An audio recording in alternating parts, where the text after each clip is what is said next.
Cole, I don't like the words that I am about to say to you to start the show here on a Wednesday edition of Wire to Wire with Diesel and Cole Bryson live at 8004 Warren H. Abernathy Highway in Spartanburg. I like those words. Being at an Ingles, that's always great because we're sitting here staring at a big display of rotisserie chickens and sushi and pizza. We're looking at the deli, man. Life is good when you're staring at a place where you can go get something to eat.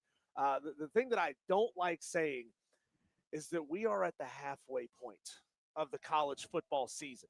Doesn't that hurt? It feels like we just got started like a week ago. It feels like we're in week 3, going into week 7.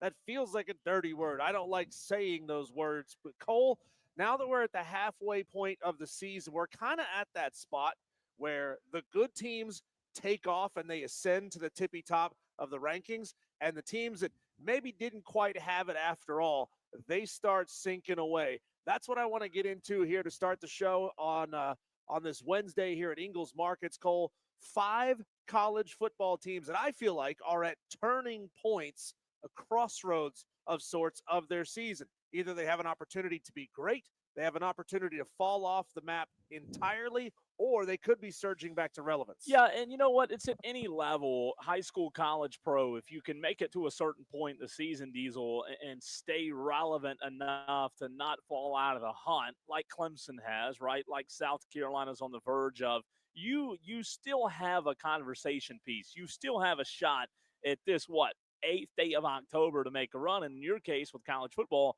that you bring up, there are teams that are still in that hunt. What's so fascinating about this turning point conversation is you've got teams in the SEC that I believe are set up right now, Diesel, in a really good spot. And I mean, like A&M, Ole Miss, 2 teams that come right to mind. But when you look at the next 5, the next 4, boy, how quickly things can change in the SEC. So, yeah, it's a pivotal moment. And for the teams that are 5-0, for whatever it is, undefeated, Diesel, they've afforded themselves a little bit of cushion, wiggle room. Tolos, I've got a couple here in my mind, but you can get in as well at 844-FAN-PHONE, 844-326-3663, or on the stream, Facebook, Twitter, and YouTube. We got a bunch of Tolos watching the show. I appreciate you jumping into the show and jumping into the stream early. And by the way, come get some of these. Oh, yeah, we got them. Some of these gift cards for those watching on the stream. Yeah. So we got some gift cards to give away, Tolos. Right here in the heart of everything. It's West Side, the West Side, right across from Academy Sports, right off of 26. We're here, man. Let's go. Cole, you mentioned them already. I'm going to mention right out of the gate the Texas A&M Aggies as a team that I think is right there at an inflection point, at a turning point of the season. How many times have we seen A&M start hot and then stumble down the stretch? Yeah. How many times have we seen A&M? I'm thinking back to the Jimbo Fisher years when they got the best recruiting class anybody's ever had and then do absolutely nothing with it. Off to a 5-0 start here, Cole, and then they face this weekend the Florida Gators at home, who we know just got that big upset over their rival Texas last week.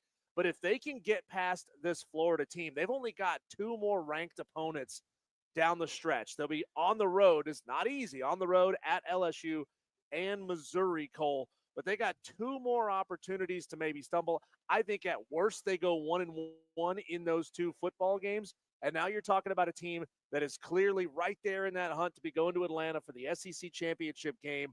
I like this A&M team a lot. It always just scares me once you get to that halfway point of the season.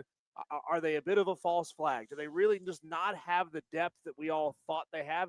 And it feels like under Mike Elko, and it's been this way for a couple of years, since Mike took over the team, people have been kind of writing them off. And maybe it's sort of changing the mindset and the mentality within this program to be a program that knows they need to build and prove it every year instead of just being granted some sort of status right out of the gate. Yeah, and A&M's interesting, man. I really like the pieces they have. However, kind of to your point, we don't know to this point in the season, we don't know what their deficiencies are as a football team.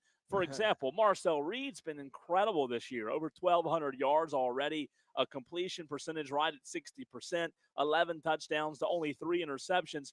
But what deficiencies do they have? Le'Veon Moss is a good running back for A&M, but they haven't really been able to run the football as effective as I think Mike Elko would like to do. Mm-hmm. I think their star running back's got around 300 yards on the season, give or take. So again, I think when you start looking at Florida, LSU, Missouri, South Carolina, Yeah, even not a and pushover. Texas, no, you're going to see teams where yes, A&M will still have a chance to win the game and may win a lot of those. However, I think that a very important part of the conversation that we're having right now is understanding that there are deficiencies that have yet to be exposed because of some of these teams' schedules. No offense to UTSA or Utah State or Auburn or Notre Dame, because A&M did have a quality win over Notre Dame by 1 point, Diesel. But I think we're about to see really where the rubber meets the road.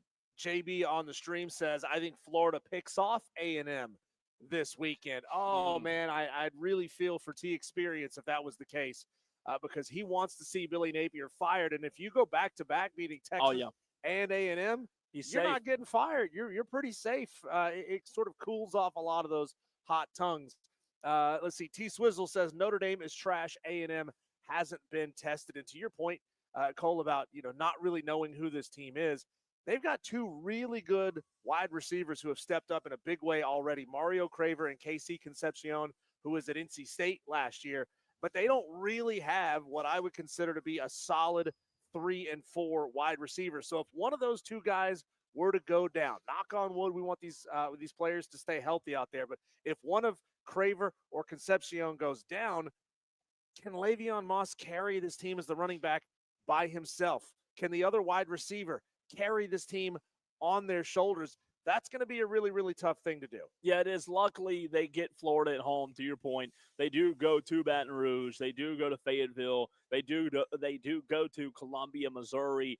And you know what? They have to go to Austin. I don't know what Texas will look like on the 28th day of November. They don't look like a great football team right now. But A&M, I think, kind of to put a bow on them from my standpoint, is they're an interesting story because right now they look like one of the top teams in college football. 1 month from now, 2 months from now, will they look like one of the top teams? I think there's still some questions there. Let's go the opposite direction here with a team that you just mentioned. I think Texas is at a major inflection point in their season right now. They got the Red River Shootout this weekend, and I love the fact that we can now call it that again, the Red River Shootout. Not everybody's calling it that, but I think it's time to bring it back again. They got Oklahoma this weekend. It's they easier to say, too, by the way. Exactly. Red River Rivalry. Whoever came up with that was an idiot, okay? Right. I mean, you could even call it the Red River Showdown. That's easier to say, and you don't put the word shootout in the name of your game. But, I mean, we know that Oklahoma's 5-0. We know that they don't have John Mateer, but if Texas could somehow find a way to win this game this weekend, that could springboard them back into a level of confidence, because it feels like Texas's confidence is shook right now. When you look at Texas as a whole, big picture, they're not where they want to be. However, I still do believe, to your point, while their confidence may be a little shaken, while they're not anywhere what they thought they would be after losing to Florida, after losing to Ohio State, a good Ohio State team, by the way, you've got big picture problems, but at the same time, you still have a lot of talent on this roster. And if this team, in a similar situation to other teams in college football, Diesel, if this team can go and get on a roll and get hot, then all of a sudden you're talking about, let's say they win over ranked Vandy, over ranked Georgia, and over ranked A&M. Then you're talking about one of the hotter teams in college football, and a hot Texas team with Arch Manning figuring it out isn't probably what teams want to see at the end of the season. However, big picture wise, they haven't looked good right now. So I think it's interesting to look at this turning point of Texas and where they are. I think the potential is still there.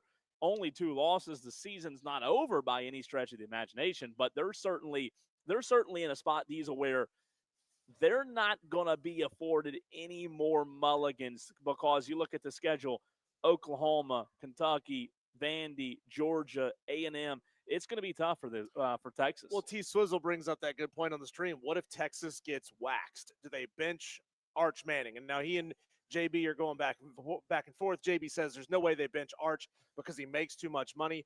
Man, that is a scary, scary thought in college football. If we are refusing to bench a bad player or a good player who's playing bad right now. So before anybody says, "Well, Arch is really good" or "Cade's really good," whatever. If we're playing guys based on how much money they're making, we have lost the plot, buddy. We have jumped the shark, and college football is officially dead. Well, that's where we are. He says we benched DJ and he was making millions. Yeah, you should never play somebody just because of the amount of money that they're making. That is an absolutely stupid way to run a football program. That'd be a coach who grew up under power lines. But you know what, paint though? chips as a kid. That's what you get. That's what you get. Like, I don't feel sorry for those coaches having to make that decision. And I know it's not the coach's fault that NIL is the way it is, but that's what the sport gets, man. Like, yeah, you know what? I love college football as much as anybody, but that's what they get, man. Like, you're the ones that let it in, so now you're the ones that have to deal with the problem. Like, did we ever think that this was going to not cause roster issues? Like, what are we thinking here? So, like, I don't like it either, Diesel, but at the same time, my God, you know what? Somebody has to realize that maybe we just opened the floodgates a little too early. Yeah, but and I don't know what you do now. you cannot divvy up playing time just based on salary. You absolutely cannot do that. And there's not a coach in this country who would tell you that that's their plan, that that's how they're choosing to do it, Cole, because you see it all the time. Guys who come in with a lot of hype, or they transfer in and some booster throws them a lot of money. Now you're telling me that boosters who choose how much money they pay in NIL to these athletes, those are the ones deciding playing time?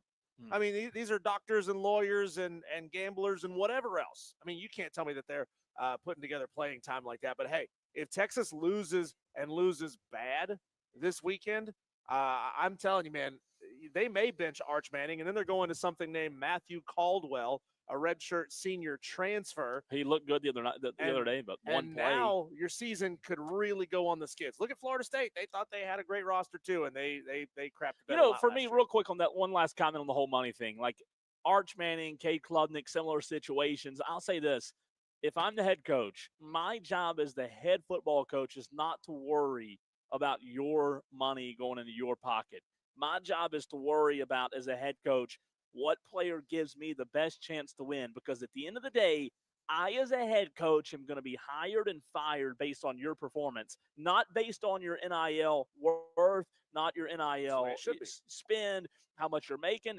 Like, I don't think – I wish we lived in a world now that we have this stupid new era. I wish we lived in a world, Diesel, where head coaches didn't know how much the players made.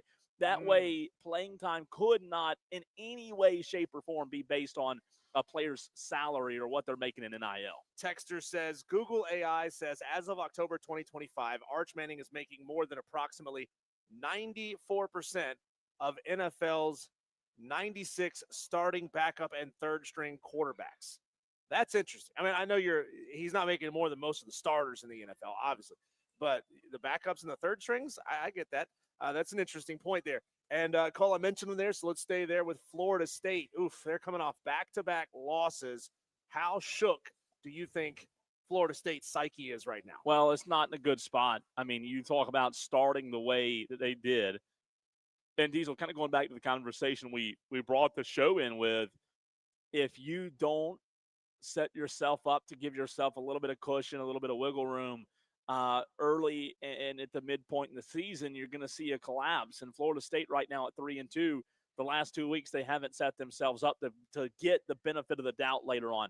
What I mean is Florida State still has Clemson left on the schedule. They still have Florida left on the schedule, Diesel. They're no longer in the I'm going to get the benefit of the doubt conversation. You at A&M, you at Ole Miss, you're still going to get the benefit of the doubt because you're undefeated. You set yourself up in a really good spot. But when you have done what Florida State's done, losing to Virginia and losing to Miami, granted, two teams that are playing like you know what right now, you still can't set yourself up with back-to-back losses, especially if you lose one more, Diesel. I think it might be over. But right now, Florida State's season, to your point, has gone from 2 weeks ago to being undefeated, every goal still in front of them, to 2 weeks later, their season's on the brink of being pretty much a wash. I mean, do you think that we're getting close to the point where Tommy Castellanos stops trusting Mekhi Dansby and LaWayne McCoy, his two wide receivers, tries to do too much himself, tries to run the ball himself a lot? I mean, if it gets to that point where he thinks he has to play hero ball, this Florida State team's in trouble. Yeah, they are. And look, the reality of it is they've got some opportunities, Diesel, to bounce back. But when you're in the ACC, going back to my last point about getting the benefit of the doubt, how much credit is the committee going to give you later on for beating up on, let's say, their next two games, Pittsburgh and Stanford, right? Is, yeah, you may go win back-to-back games. Hey, you may reel off 3 in a row against Pitt, Stanford, and Wake Forest on November the 1st, but is that really going to be enough to going back to the conversation you and I had, 3 weeks ago about 1-2 loss ACC teams versus a 3-loss SEC team? I don't think Florida State's now going to be given that leeway, that wiggle room, if you will. And I don't know what winning against Pitt, Stanford, and Wake does for them. I think they'd have to go on the road and beat Clemson, right? Yeah, and you can even look back at his, compare him through, what do they played, 5 games at this point or 6 games? 5, wherever yeah. Florida State is. 3 and 2. Compare that to his entire 2023 season at Boston College. He ran the ball 215 times in 2023 as a quarterback. That's absurd. That's running back numbers. I mean, he put up running back numbers in over 1,100 yards on the ground. But, Cole, he's already at this point now, through 5 games, he's at 57 rush attempts. Compare that to last year, 93. Does he get to the point where he says, I don't trust them to go do it, so I'm going to go do it myself because I believe I can do it because I know I've done it in the past. He may. It's a scary point here.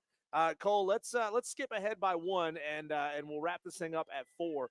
I'm going to say that here's a team that's at a big-time turning point, the Indiana Hoosiers. They're 5-0. They go on the road to face Oregon, who's coming off a bye, by the way. Remember last year, they got to travel across the country, and we have some audio coming up a little bit later from Chris Budden just ripping any of these players, coaches, fans who are complaining about the travel and about that being a reason why you're tired and you're losing games.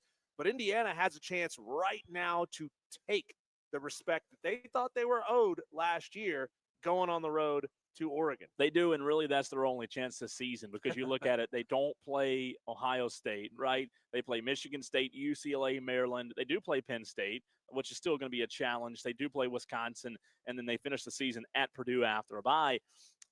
Number one, I love Fernando Mendoza. I think he's quietly one of the better quarterbacks in college football this year, Diesel. However, you're telling me is a football team, Indiana, those guys are sitting there thinking themselves, we're about to play Oregon coming off of a bye week where they, to your point, are coming off of a bye. And, oh, by the way, it's in Eugene.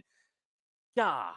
I mean, what's in your favor, right? All the chips are in Oregon's basket. Right. Oregon's so good. I still think Ohio State is deserving of number 1. But I am so high on Oregon this year. I think they've got as good a shot as anybody. I love Dan Lanning. Heck, they beat Ohio State in the regular season a season ago and then lost to them by not many. Diesel in the playoffs. Dan Lanning has as good as a resume in college football as anyone right now, and I mean anyone. So, look, I think Indiana's, to your point, a team in a very pivotal spot. The only problem is Indiana, Diesel, in my mind, is kind of in a similar situation as Florida State in the ACC. What are they going to be able to do to prove to the committee, big picture, that, hey, yeah, we lost to Oregon, maybe we lost to Penn State, but we're still deserving? That conversation is going to be tough. Yeah, I mean, it has to be. I mean, I don't even think a field goal loss, a game winner field goal for Oregon would buy them that. Here's what I do like about Indiana in this game, though. As a matter of fact, they have 4 guys who are already over 200 yards rushing, 2 guys over 400 yards rushing already through their first 5 games. Now, we know Oregon has a really good defense and are really good at stopping the run.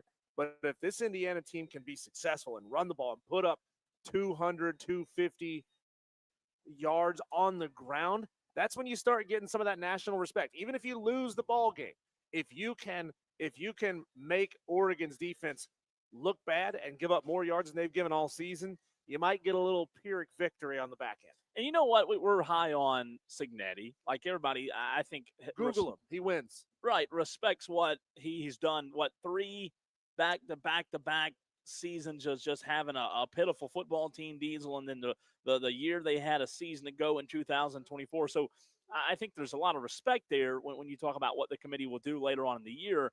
But ultimately, Indiana's in a tough spot because they don't have many prove-it opportunities. They're going to your point, they're going to have to prove it. Now, let's just say somehow, some way, they go on the road and beat Oregon, then this conversation is completely different. We're talking about a team that's maybe one of the best teams in the country, and with a win over Oregon, going back to my last point, Diesel, you've then afforded yourself a little bit of leeway and wiggle room, right? You'd be undefeated. The only really challenging ranked team you still have left is a Penn State game later in the season. So Indiana's intriguing, man. Like, this is a huge weekend. It is. This is a big weekend in college football. It's make or break. That's what it is. It's make or break. I love it. Turning points for a lot of teams in college football. Some going up, some going down, some sitting right there in limbo.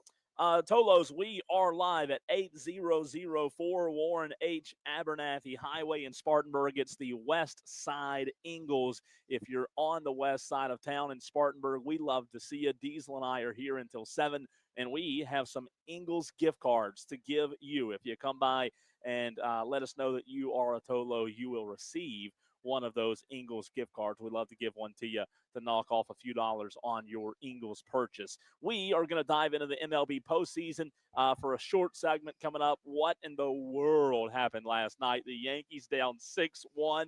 Aaron Judge takes one to the pole and changes the game. What a night it was, and there's already one playoff game happening right now in Detroit. We'll talk baseball for a few minutes, and then we will be joined by our Fan Upstate Player of the Week, Michael Martin of Christchurch. Every single week, we talk to our Player of the Week, and this time we're going back to Christchurch High School to talk to Michael Martin. All that and more next.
to Wire with Diesel and Cole Bryson on the Fan of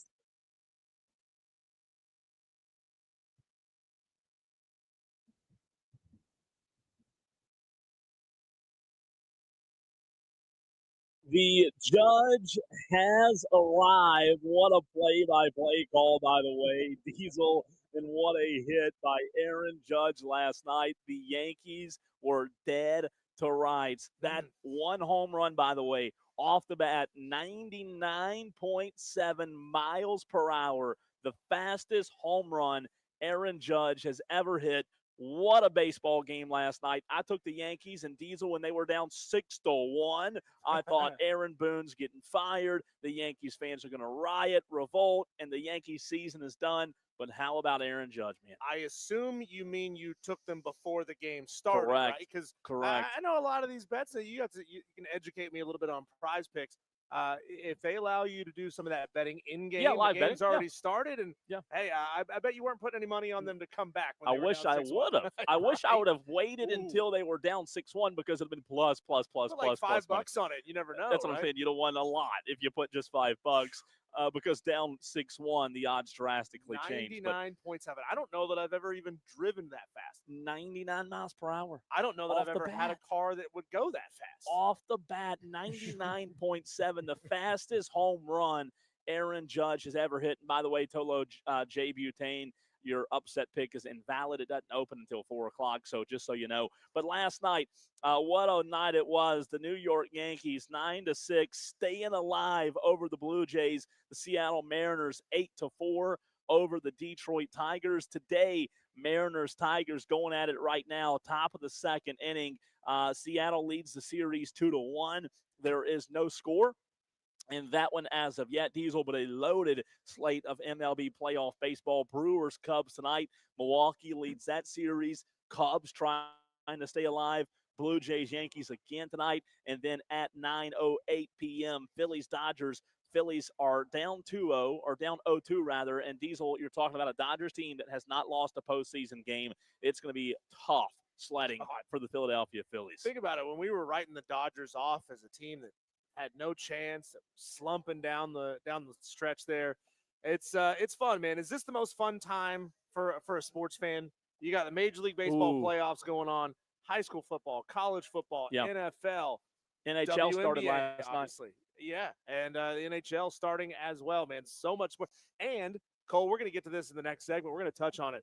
We are entering a stretch with over a month and a half of football on TV every single night. Yeah, I would say that on the 8th day of October, I can confidently say this is the best time to be a sports fan. It's great. Unfortunately, like you said in the very last segment, it goes by way too fast. He's on the phone. But it is exceptional. It's such a fun time right now, especially with these MLB playoffs, man. They've been a lot of fun.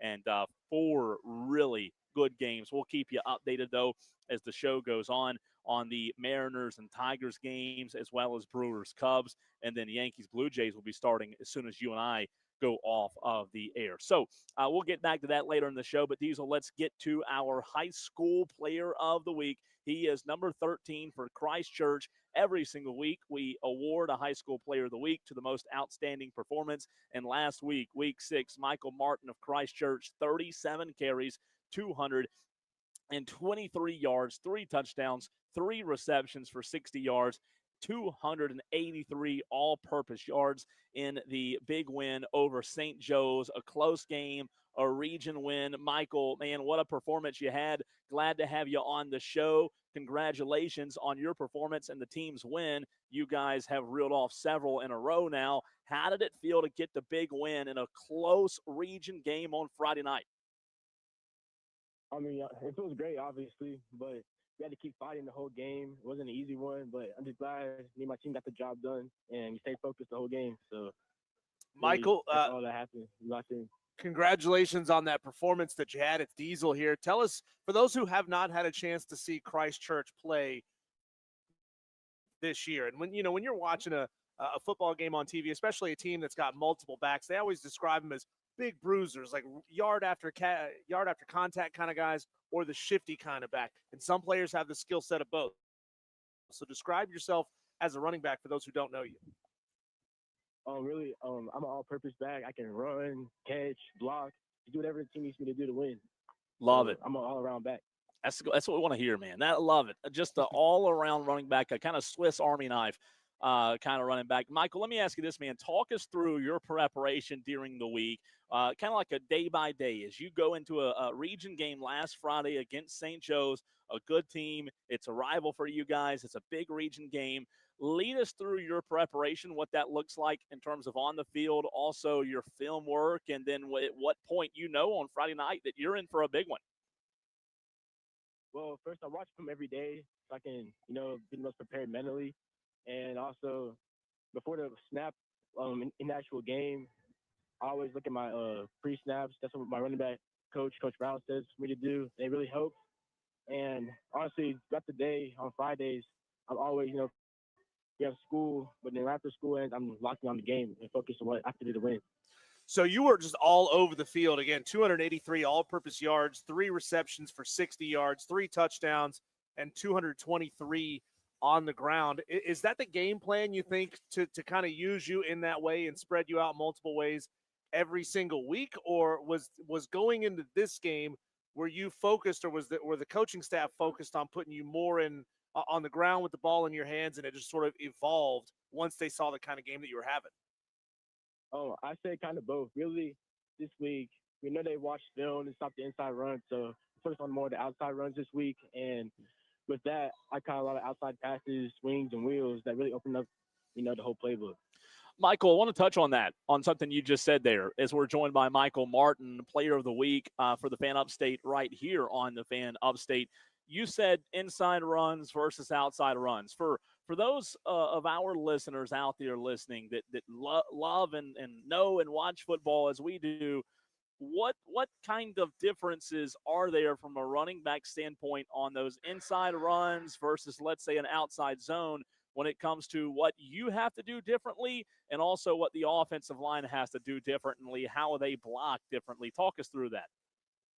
I'm really, well, inside runs in our playbook, the hole is going to be there quickly, so I have to first just see the hole and just hit the hole. I can't, pit pat in the ground.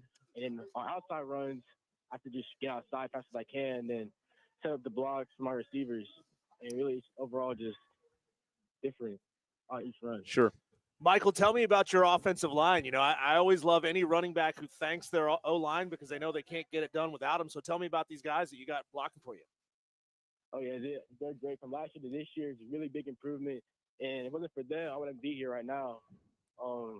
Really, and we got a new O-line coach this year. He's definitely been a really big improvement. And I'm really thankful just for all the O-linemen that's blocking for me. What about on the outside, Michael, for those, to Diesel's point earlier, that haven't seen Christchurch, other than Michael Martin? Talk us through the weapons that you guys have at your disposal each and every Friday. But yeah, we have a quarterback, Judd Wyndham. He's a dual-threat quarterback. We have a receiver, Jude Hall. He's going to Memphis. Another receiver, Ant Atkins. He's going to Navy. Wow. And we also got Hampton Shields. He's a sophomore, like me, and Hayes Lyman. Just really all those weapons just open up the playbook, and really that's how we win. But for them guys, we're going to be where we are right now. So it sounds like you got a lot of guys that you can certainly look up to that are getting those big time offers at Division I schools. You said it, you're only a sophomore. You still got a lot of time to think about this, but where would you like to see yourself go in a couple of years? Or if football ends up not being the career path for you, what do you see yourself doing after football? If it doesn't work out, I want to do something in biology or sports medicine. Wow. Or physical therapy, because my dad was a physical therapist, so I've been interested in that since I was like a little kid. So really, biology, sports medicine, physical therapy. I love it. Let me ask you this, man. When it comes to some of the guys you just listed off, like Jude Hall, one going to Memphis, one going to Navy, what does it say about your coach, Quinn Hatfield, Michael? What does it say about Christchurch that even though Christchurch may be a small 3A school, you and others, if you're good enough, they're going to find you. The colleges are going to find you. What's it say about the culture and the program? Several state championships in the last 5 years. What's it say about the program that you play for? Really, we're always just locked in every week. The fans are amazing. The overall community of Christchurch is just amazing. It's different in a good way. Talking to Michael Martin, our Fan Upstate Player of the Week. And Michael, your team has been through a couple of tough battles already this season. You know, 1-score game against St. Joe's, 1-score game against Hampton County and against Riverside as well. What do games like that do to prepare you down the road if you're in a situation like that again? Like, how does that change the mentality? Well, really, just as a team, we know not to quit because against Hampton County, we were down. St. Joe's, we were down, but we always just find a way to come back, and we're always focused the whole entire game. That's a good message, man. All right, let me ask you one more question about your coach, and then we'll get to some of your other teams and what you do outside of football, Michael. But Quinn Hatfield's awesome. You have a great coach. He comes on our shows all the time, comes on our station all the time. What is the funniest thing about Coach Quinn Hatfield? What's one thing, if I wanted to make fun of him next time I talk to him, what's one thing I could use? Give me a little ammunition. He just always fired up. No matter the situation, he just always fired up as a coach. About everything? Like, no matter what. Yeah, yes, sir. Eating. I mean, what everything is. I mean, look, you're right. I know Quinn. He's a passionate guy. Is he that passionate about everything, though? Yes, like every day. That's like, awesome. Practice, just we're losing. He just always fired up. And if we're down, he'll always find a way to just get us back on our feet. Sure. Yeah, and then let me ask you this, Michael. Who's your team, college or pro? Well, in the pros, I'm a Dallas Cowboys fan because of my dad. Yes. Michael, stop the conversation. You're now my new favorite athlete in the Upstate Diesel. We're having Michael on for another 3 hours. Around here. I love it. Michael, you're smart. Not only are you a good football player, I didn't know that till just now. I'm with you. I mean, I love it. Talk about the Cowboys. I mean, what do you think this year? I mean, from a football guy, defense is horrible, but what are we thinking? Honestly, I don't really know, but I think we have a decent shot. Okay. You know, who's your favorite Cowboys player right now? Right now, I'll say CeeDee Lamb. Okay. Lamb. I like it. I'm still mad about the Michael Parsons trade, but I love it. So Michael, obviously, you got the Cowboys coming to town this weekend playing the Carolina Panthers up in Charlotte. The spread on that game, Dallas favored by 3.5. Do you think Dallas covers? Do you think they win the game, or do you think the Panthers, who played pretty good last week, had that come from behind win? Do you think they can get the Cowboys in Charlotte? No, I think we're gonna win. Yeah, I think we can win. Michael, congratulations on your performance Friday, man. Congratulations on being the Fan Upstate Player of the Week, and we appreciate your time. We'll talk to you again soon. Yes, sir. Thank you. Absolutely. Michael Martin, the Fan Upstate Player of the Week. And now that I know Diesel, he's a Cowboys fan, I'm a new Michael Martin fan. I love that kid. I mean, his dad's trained him up right. He's trained him up right being a Cowboy. I love it. Interesting. I don't know where you guys keep coming from, climbing out We're of the everywhere. woodwork. We're everywhere. You subject yourselves to pain and misery. We're everywhere. Year in and year out. Christchurch has had a big season, though. You're talking about 5 straight wins. You mentioned the Riverside game being close, Diesel. Riverside's a 5A team.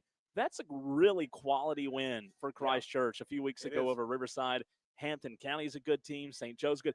This is a really good Christchurch team. They had that one loss against Hammond to open the season. But you look, man, this is Friday night, and we'll talk about it more tomorrow and Friday, but a huge one on the road at Powdersville. I'm interested to see what Quinn Hatfield's group continues to do. Yeah, if I'm any of these teams left on the regular season schedule, whoever they may face in the playoffs, if they get that far, I would not want to see this team on my schedule because they can score.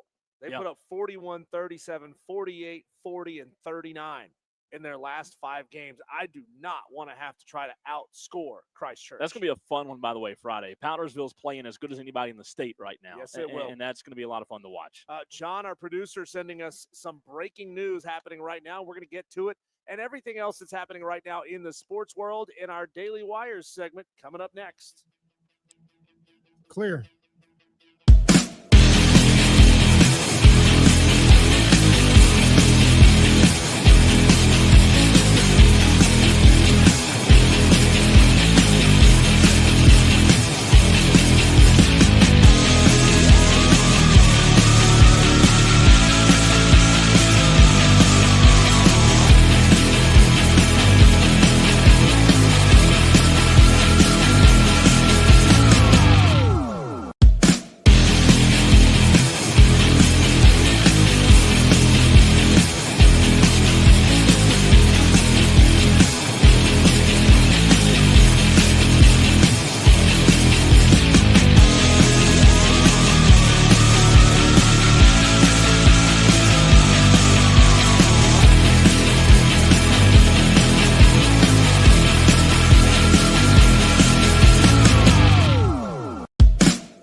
Carson and Diesel on the Fan Upstate. Well, Cole, that slippery slope keeps getting slipperier.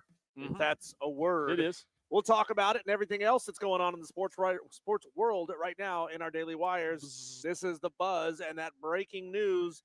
The NCAA has voted to approve a rule change that would allow college athletes to wager on professional sports through legalized channels. Do you like the change or not? This does bring them back in line with other students on campus who are allowed to bet legally on anything, but NCAA athletes just can't wager on college sports. Yeah, as long as I've always been in the boat of as long as it's not affecting the game they're playing or the sport they're playing, I'm fine with it.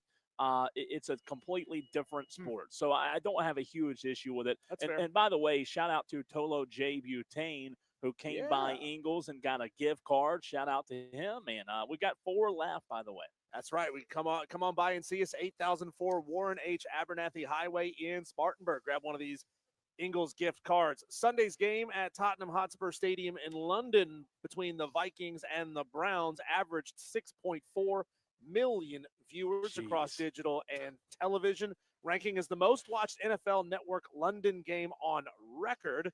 The 6.4 million viewers ranks as the 3rd most watched NFL Network international game on record. It's up 21% versus last year's Week 5 game in London between the Jets and the Vikings, and is up 35% from NFL Network's 2024 international games average. Well, the NFL needs to help other leagues figure out this ratings thing because they're killing it. I mean, I don't know the next time or the last time the NFL will see a spike or a drop, Diesel, maybe during the Bad Bunny Super Bowl halftime show where we're listening to a artist sing that doesn't sing any songs from this origin of country. Maybe that'll drop it, but right now there's nothing that shows the NFL is dropping ratings anytime soon. Well, Bad Bunny's Puerto Rican, right? Yeah. That is in this country. No, I'm saying it's not a language we speak. Oh, okay. Well, we don't speak Spanish. He speaks English. He does speak English. He was speaking English in that. Well, it's stupid. In the movie. Is my thoughts. Yeah. He hates the country. Why are we? Anyways. In Major League Baseball yesterday, Seattle beat the Detroit Tigers 8-4. And New York, the Yankees defeated Toronto 9-6. Seattle leads Detroit. Toronto leads New York. Both 2-1 in a best-of-5 series. Elimination games for both. 4 games today in Major League Baseball playoffs. Seattle, Detroit 308. Cole, let me see if you have a updated score on that one. Brewers, Cubs at 508. Blue Jays, Yankees at 708, and Phillies, Dodgers at 908. Mariners lead the Tigers 1-0, top of the 3rd. It's getting to crunch time for the Tigers. In college football tonight, Missouri State travels to Middle Tennessee, while Liberty travels to UTEP. Missouri State at 7:30, Liberty at 8 p.m. Also starting today, we have college or NFL football on TV for 49 consecutive days through November 27th. So kiss your wives, hug your children, tell them you'll see them at Thanksgiving. That's right. Because they are not going to see you for a while. The Carolina Hurricanes begin their 2025-26 season tomorrow at home, hosting the New Jersey Devils. The Arizona Cardinals are fining coach Jonathan Gannon $100,000 for his sideline altercation Sunday with Amari Demercado. Do you know anything about that one, Cole? No, I don't. I saw it. Not more than what you just read. Okay. OBJ has accepted a 6-game suspension for violating the NFL's policy on PEDs, delaying his comeback attempt. Beckham announced his pending suspension during an appearance on the Pivot podcast, which published the interview Tuesday. Beckham insisted that he did not knowingly take any banned substances, and we will play you 2 clips from that interview so you can hear it directly from OBJ coming up in the 4 o'clock hour. People just realized OBJ was still NFL player. I know. I thought he was retired. That's what I'm saying. The Ravens are shaking up their struggling defense by trading slumping pass rusher Adafe Owe and a 2027 7th-round pick to the Chargers in exchange for safety Alohi Gilman and a 5th-round pick in 2026. In case you missed it, Skip Shoemaker is the new manager for the Texas Rangers. They agreed to a 4-year contract with the former NL Manager of the Year, who had been with the Rangers for the past year as a senior advisor. Another, in case you missed it, the NFL fined Jerry Jones $250,000 for his inadvertent middle finger gesture at Jets fans. Does that mean he's not going to be able to fly to Carolina to see the game this weekend? Can't afford it? No, he's going to actually have to Uber from Frisco to Charlotte. go. So I hope he does it again. I hope he does it every week now. Every week, they just flip off fans. If we're going to be so petty that we're going to fine them, yeah, flip them all off. Has 12 games left. What's 12 times 250,000? Nothing. Nothing to him. Nothing. Nothing to Jerry. Details on Baylor head coach Dave Aranda's contract have emerged. It's interesting because a lot of people are thinking that he is a hot name for some bigger and bigger jobs. Baylor is paying him $4.702 million this year. That does not include bonuses. His buyout was not listed, but in 2024, Pete Thamel of ESPN reported it was around $17 million, which is essentially chump change for a lot of these big fan bases. They'll pay it, and they'll get him. The Stanford football program has received a $50 million gift from former player Bradford Freeman, and is the biggest individual gift for the football program in Stanford football history.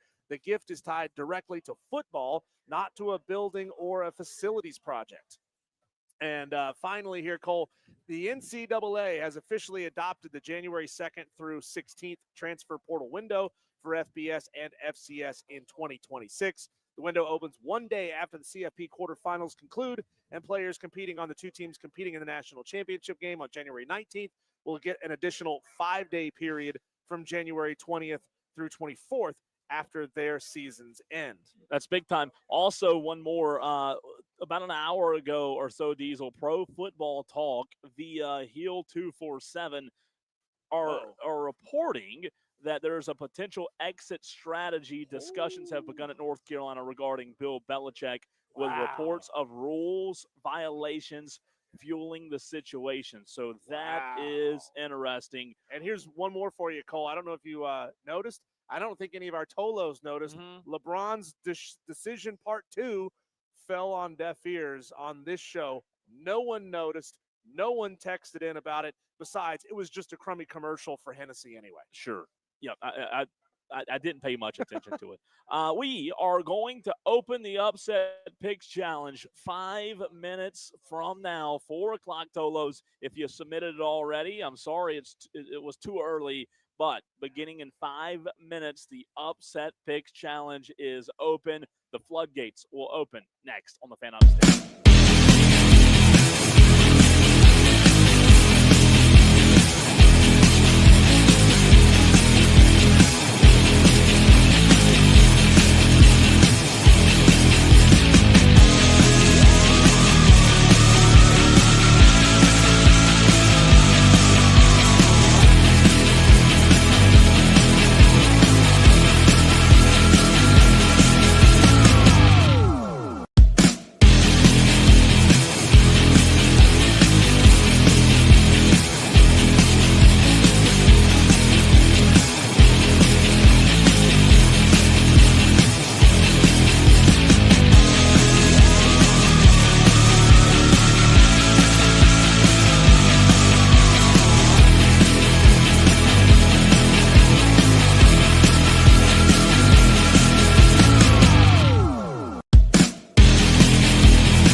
and you have an opportunity to win this week and have some bragging rights over some other Tolos. The Upset Picks Challenge continues on, and we are taking entries right now at 844-326-3663.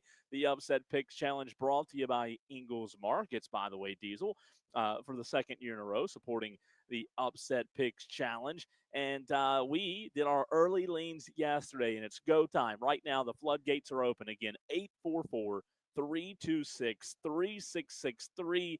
And let's start with a banger, Diesel. Let's go to the phone lines where Delvin wants to get his upset pick in. Delvin, did you forget to enter your pick last week? Yes, I did, man. I thought I was in a day where I thought the day was like Tuesday or something like that. I just thought it was Wednesday, and I was too late. I don't know. It was just one of those days where you happen. Well, we missed you.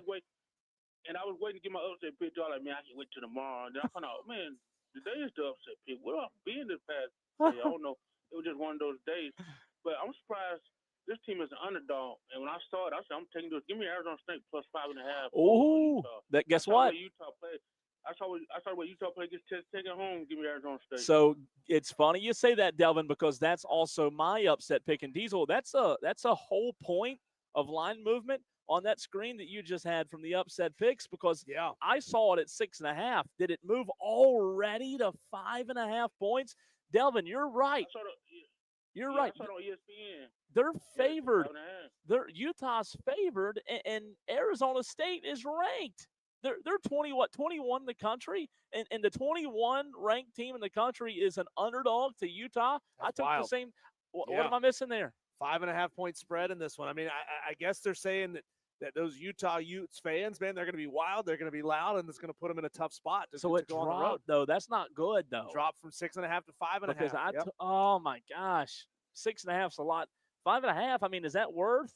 Ugh, I guess. Well, where you are, that's worth a lot. Yeah, but it's not going to get me much. Delvin, by the way, is sitting at the moment 20.5 points in 34th spot. If he hits this one, Delvin, that's going to move you over to column number 1, and that's where you want to be, man, right there on the edge of the top 25. Yeah. Well, thanks for taking my call, guys. Thanks, yes, Delvin. That's a call. That's a really, really interesting game, Diesel. I think there will be a lot of Tolos that take that. Again, it's number 21 Arizona State on the road as the underdog at Utah. So that surprises me. I don't know what I'm missing there. It looks like a trap game according to Vegas. Well, I am. Have you made your pick official? You just mentioned it there. That's your pick. I, Cole, am going to make my pick official right now as well. All right. I'm going to go with the one that I mentioned yesterday that I like a lot right now, the East Carolina Pirates. And this will be the second time that I've picked them this year on the road at Tulane. Tulane favored by 6.5 points. I like East Carolina to get it done, man. They have, as of right now, a matchup predictor, 43% chance to win this ball game. Caden Hauser, he's amazing right now.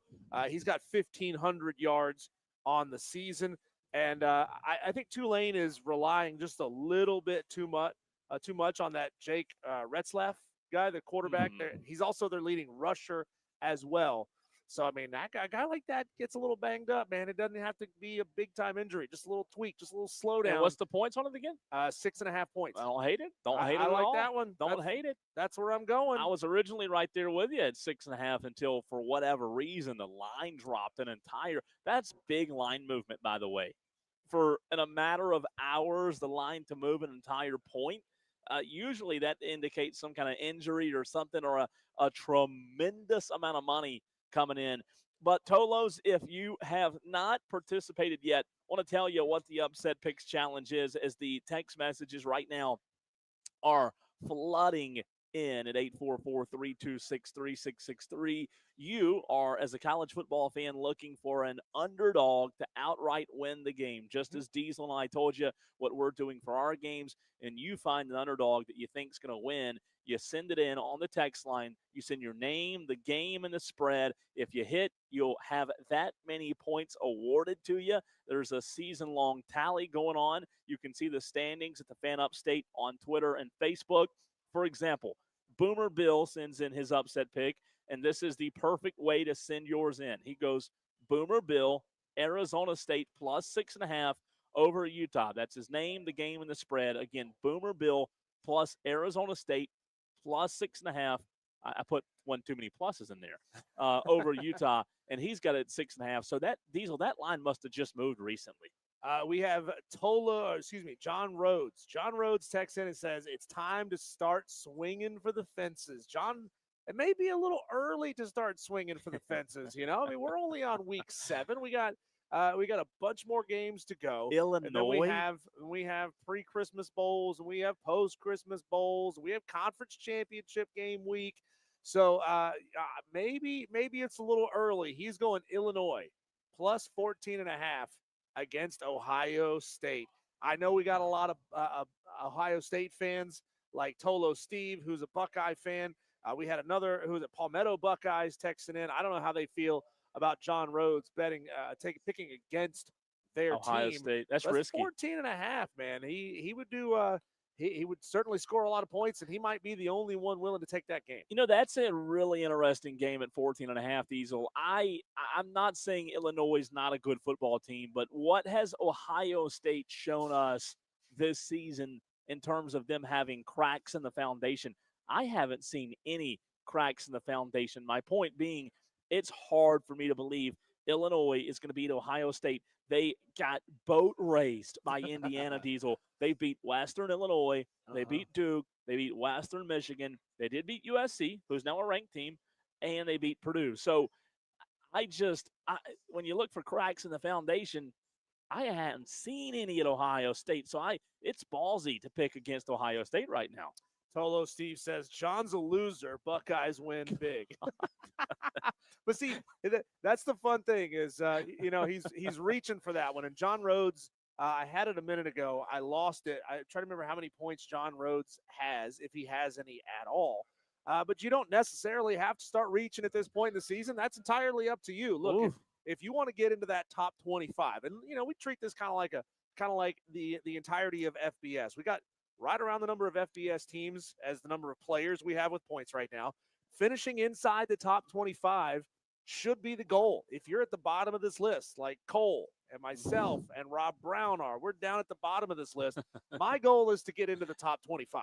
That I have no chance in catching Dave Mosley. He's got 61.5 points. And some of you Tolos might be waiting to hear that Dave Mosley has sent his pick in, and you're going to go the same way he has because he's hit on 6 out of 7 weeks. But you know what's going to happen, Cole? As soon as Dave gives a pick and then everybody starts copying him, he's not going to hit anymore. Yeah, he's and that's what I was afraid of. I thought about doing the same thing. By the way, you said his pick is already in. Dave Mosley's is? No, it's not. It's not. Okay. It is not. So I thought about that. I said, well, what if we just all pick with Dave Mosley? And it, to your point, it might cost you because Dave Mosley hopefully will go on a cold streak, but right now, man, it is tough sledding for me. You mentioned at the bottom of the barrel here, only hit one time. So that's why I'm going with Arizona State. I feel confident. Sam Leavitt is my favorite quarterback this weekend. And, boy, it's only 5.5 now. I wish the line would have waited it a little bit longer to move, Diesel. I wish it would have waited till tonight to move. But I need that 5.5, and I need it bad. Hard Knocks is going Arizona State over Utah plus 5.5. Hard Knocks, make sure when you send that in, Arizona State plus 5.5 over Utah. So that way we make sure you understand what game you're picking. We always want to make sure you guys are getting these right as you send them in. But keep those picks coming, man. It's never too late to jump into this challenge. It is too early to forget to make your picks because every time you don't make a pick, if you already have points, you lose 2.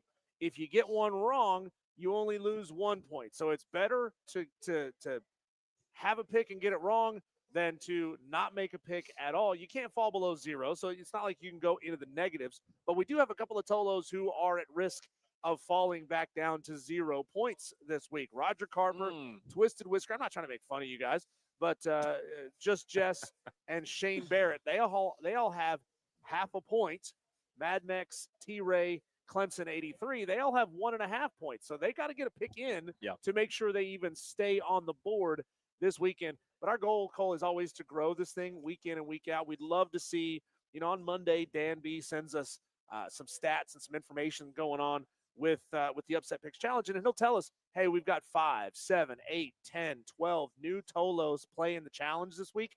That's what we love to see most of all, is to see new Tolos jumping into this thing every single week, because it's never too late to get in. We've had Tolos get on the board in week number 6, make a run, get up there high on the leaderboard, and that's what it's all about. We've had every week we've had new Tolos. I don't know, what week we've had the most new Tolos, but every single week we have had new Tolos. And speaking of Tolos, which stands for Turn On, Leave On, by the way, that's what you are if you listen to this station and turn it on, leave it on. We still have 4 Ingles gift cards to give away. Diesel and I are live at 8004 Warren H. Abernathy Highway, translates into the west side, Ingles and Spartanburg on Highway 29.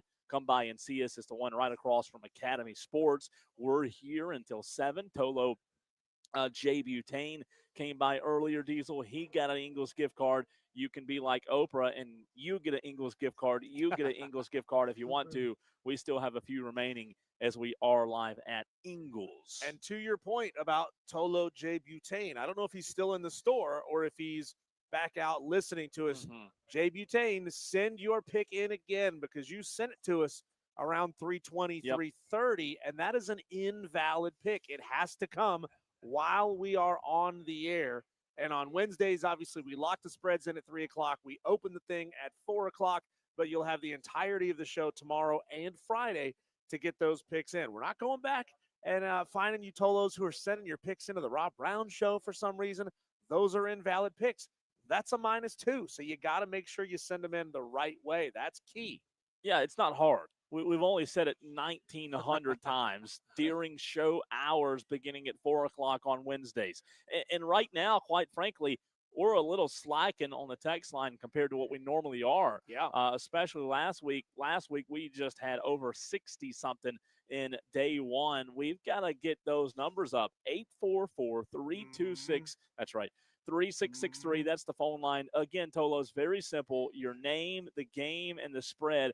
Boomer Bill, great example of how to send it in. He sends in Boomer Bill, Arizona State plus 6.5 over Utah, meaning his name is Boomer Bill. Arizona State is the underdog at plus 6.5 over Utah. That's the perfect way to send it in. What games do we expect these will be the most popular? Last week when you were out, Clemson, North Carolina, and Alabama Vandy were the 2 most popular upset picks.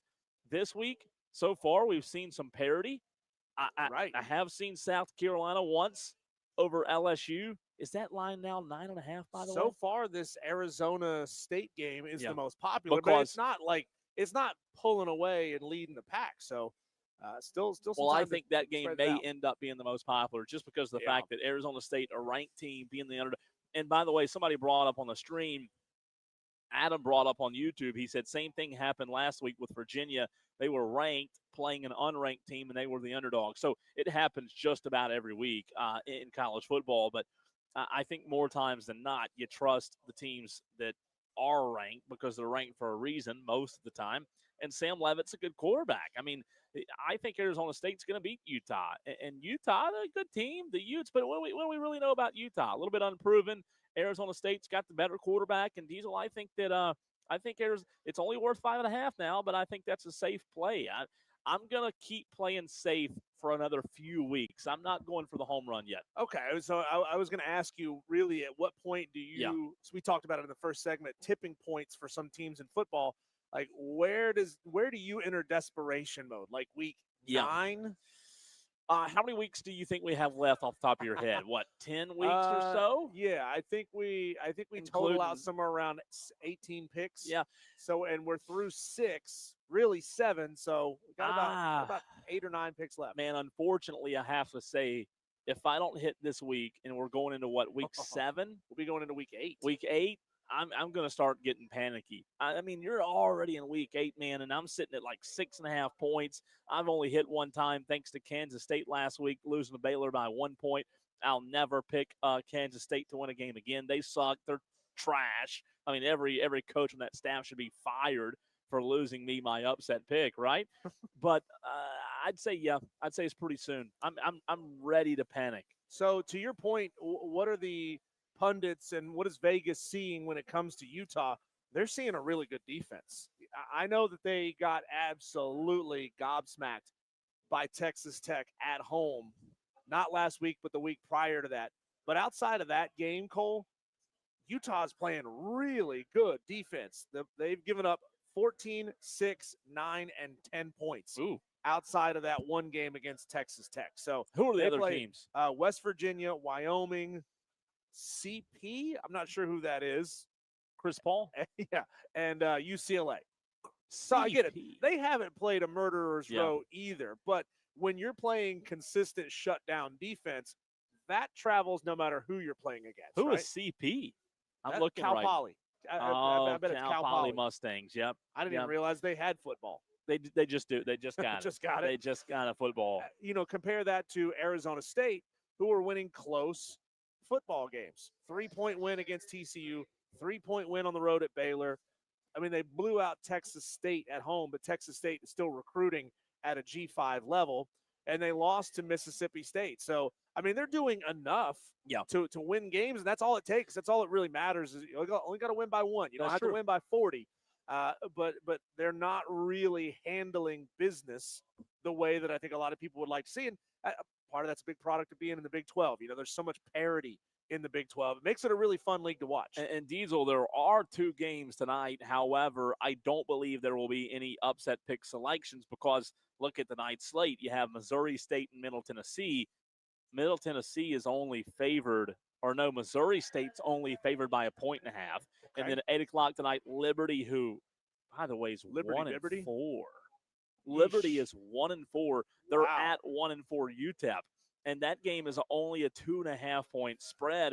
So, yes, there's college games to choose from tonight, but what are you going to gain from a 1.5 or 2 points? We bring it up basically every time we talk about Liberty and Jamie Chadwell, that he misses opportunity to go get a big-time job. I mean, how does a season like this, a 1-4 start, how does that tarnish a guy that should have been on, and I still can't understand why, he wasn't, should have been on major college football radars.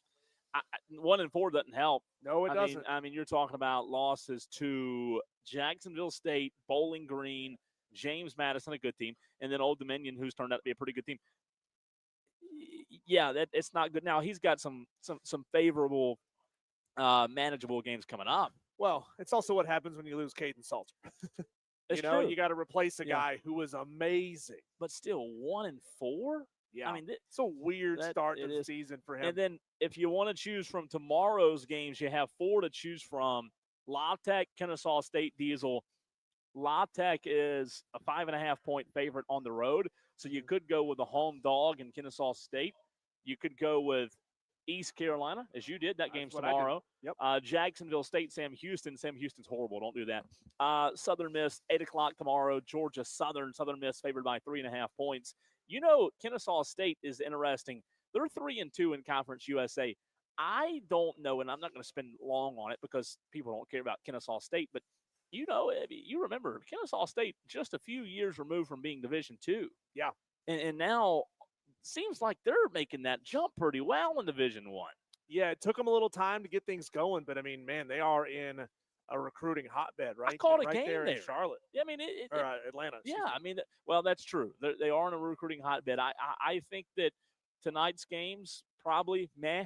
I don't know if you have a ton of interest in watching Liberty and UTEP and Middle Tennessee and Missouri State. Especially one of those you check in, you drop in every now and again, see what's going on. Yeah, if you didn't have the MLB postseason on, you probably would. But man, you talk about tomorrow. Maybe that Tulane ECU game could be good. Yeah, you have 3 games on Friday. Diesel, Washington, Rutgers, South Florida, North Texas, and Fresno State, Colorado State. Some really interesting games. Well, this one about this Washington Rutgers game. This is going to be another test of that theory that teams from the East flying all the way out west, they just don't handle that amount of travel very well. And again, we're going to play some audio coming up of Chris Budden really going off on the fans that have a hard time with this concept. You're going to make fun of me, but I don't know who Chris Budden is. She's a college football pundit. Been around for a long, long Wow. time. I should know that. But it's really just her take on it and her take on this disaster at North Carolina. Really interesting and really impassioned as well. So it's definitely worth bringing to the show. And Tolos, just a reminder as we transition away in the next segment and other segments from the upset picks, doesn't mean you still can't get them in. We need a big, big week. Again, 844-326-3663, 844-FANFONE. That's the number. Save that number in your phone. That way you don't have to rely on us to give it to you. But 844-326-3663. Need your name, the game, and the spread. And let's get 10 to 15 new Tolos in the game, in the challenge. Well, this week, Diesel. We've got a few that have just come in, and one of these is brand new. I've never heard of Marvy Marv before, but Marvy Marv I have. Boiling Springs. I think he got in last week. He's in Indiana. I think he's taking Indiana. Plus- Marvy Marv, this is the format of your pick here. It says Indian plus 7.5 points. I think you mean Indiana. Yeah. And Indiana is Are they- playing. Yeah. So you again, Marvy Marv, just like we've they're said. 7.5 points, 7.5 point dogs at Oregon. So make sure you send us Indiana plus 7.5 over Oregon or versus Oregon, however you want to send that in. Yep. Again, it's very simple. Name, game, spread. Real simple. Look, going back to Boomer Bill. He sent it perfectly. Boomer Bill. Arizona State plus 6.5 over Utah. You got the name, game, and the spread right there. Bunt. We got CM Greenville. He's taking UCF plus 11.5 over Cincinnati. I thought about that one, Cole. I don't trust Cincinnati's defense at all. Ooh. I don't trust the Scott Satterfield-led team in a big situation. And I have a firsthand account of watching Scott Satterfield when he was my team's head coach at App State. UCF have lost 2 in a row, but prior to that, they're also still dealing with the tragic and untimely passing of Sean Clark. Sure. Prior to that, they were playing really good football. So at some point, at the risk of sounding a little bit crass here, you got to sack up and go play football again, right? You gotta strap that helmet down tight again and go out there and hit somebody. And UCF should be the better team on the road at Cincinnati, though. A pretty good environment at Cincinnati if they can get it rolling. John, we have a guy in Greenville still on the phone lines with us at 844-326-3663. Guy, what's up, man? Hey, I have Rutgers, who has lost 2 games where they're ahead at halftime. I guess they're +9 at Washington, who came to Maryland down 20-0 and beat them 27-20. So the team that loses it in the second half is going to upset the team that wins it in the second half. Well, I got some good news for you. That one's worth 10.5 now. So now, wow, you said 9, but it's actually worth 10.5. So good for you, Guy. Yeah, it'll be more tomorrow. Well, that one won't matter. It's locked in at 3:00. We appreciate you, Guy. All right, have a good day. Good stuff. Jay Butane texted in and said, hey, I wanted to stop and talk to you guys, but you seem busy. Jay Butane, this is radio, man. You know how this works. We talk for 10, 12, 15 minutes, then we go to commercial break. And we got 4 minutes to chat. That's how it works. We did not. You caught us while we were on Yeah. the air, so we couldn't chat. If you ever come out to an Ingles, we can chat with you for a quick second during a break. But to Diesel's point, we don't have much time while we're on the air. What's your name? Hey, Doug. Nice to meet you, Doug. Oh, right on, Doug. Good to meet you. We got a gift card for you there. Thanks for stopping by. And hey, we got 3 more of those to go, Tolo. So you can come grab yours. And you can come grab yours here at 8004 Warren H. Abernathy Highway in Spartanburg. Texter says it's not that Chadwell has missed opportunities to land at a P4. It's more that he hasn't been given a legit shot. His system has worked everywhere. That comes from RJ. He says it's worked at NGU, Charleston Southern, Coastal, and Liberty. I'm a big believer in Chadwell and his staff. Every team has a year where they've been ravaged by injuries, and 2025 is Liberty's year. So there you go. Yeah, injuries have been a big part of it. Yep, it is. Tolos, keep them coming. And we talked about it earlier, that audio of Chris Budden of Sirius XM ripping what's been going on with the travel excuses, what's been going on at North Carolina. We're going to play that for you at React and do a good old-fashioned audio blitz next. Clear. Perfect.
still waiting for an upset pick from Madcraft. You can call in. You can text in. Get us your upset pick. Gator Bobby just stopped by and gave us his upset pick. Why does Madcraft always have to get permission to call? You can just call anytime. The phone, you don't have to get permission to pick up the phone, Madcraft. So long as it's on topic, we will take your call as soon as we can every time. Yeah, and by the way, to your point, the Ingles gift cards as of 4:30 are gone. Wow. No more. That's quick. That's quick. Jerry, JWE stopped in as well. He has 23 points. He's in 27th. He's got him right where he wants him. JWE could hit for a couple in a row. And, he's taking Illinois plus 14.5. He's swinging big this week. I like Illinois plus 14.5 over Ohio State. Tolos, keep your upset picks challenge entries coming. 844-326-3663. We need your name, your game, and the spread. This, Cole, is a segment we like to call our good old-fashioned audio blitz. We hear what's going on and hear what other pundits from around the sports world are saying, do a little reaction to it.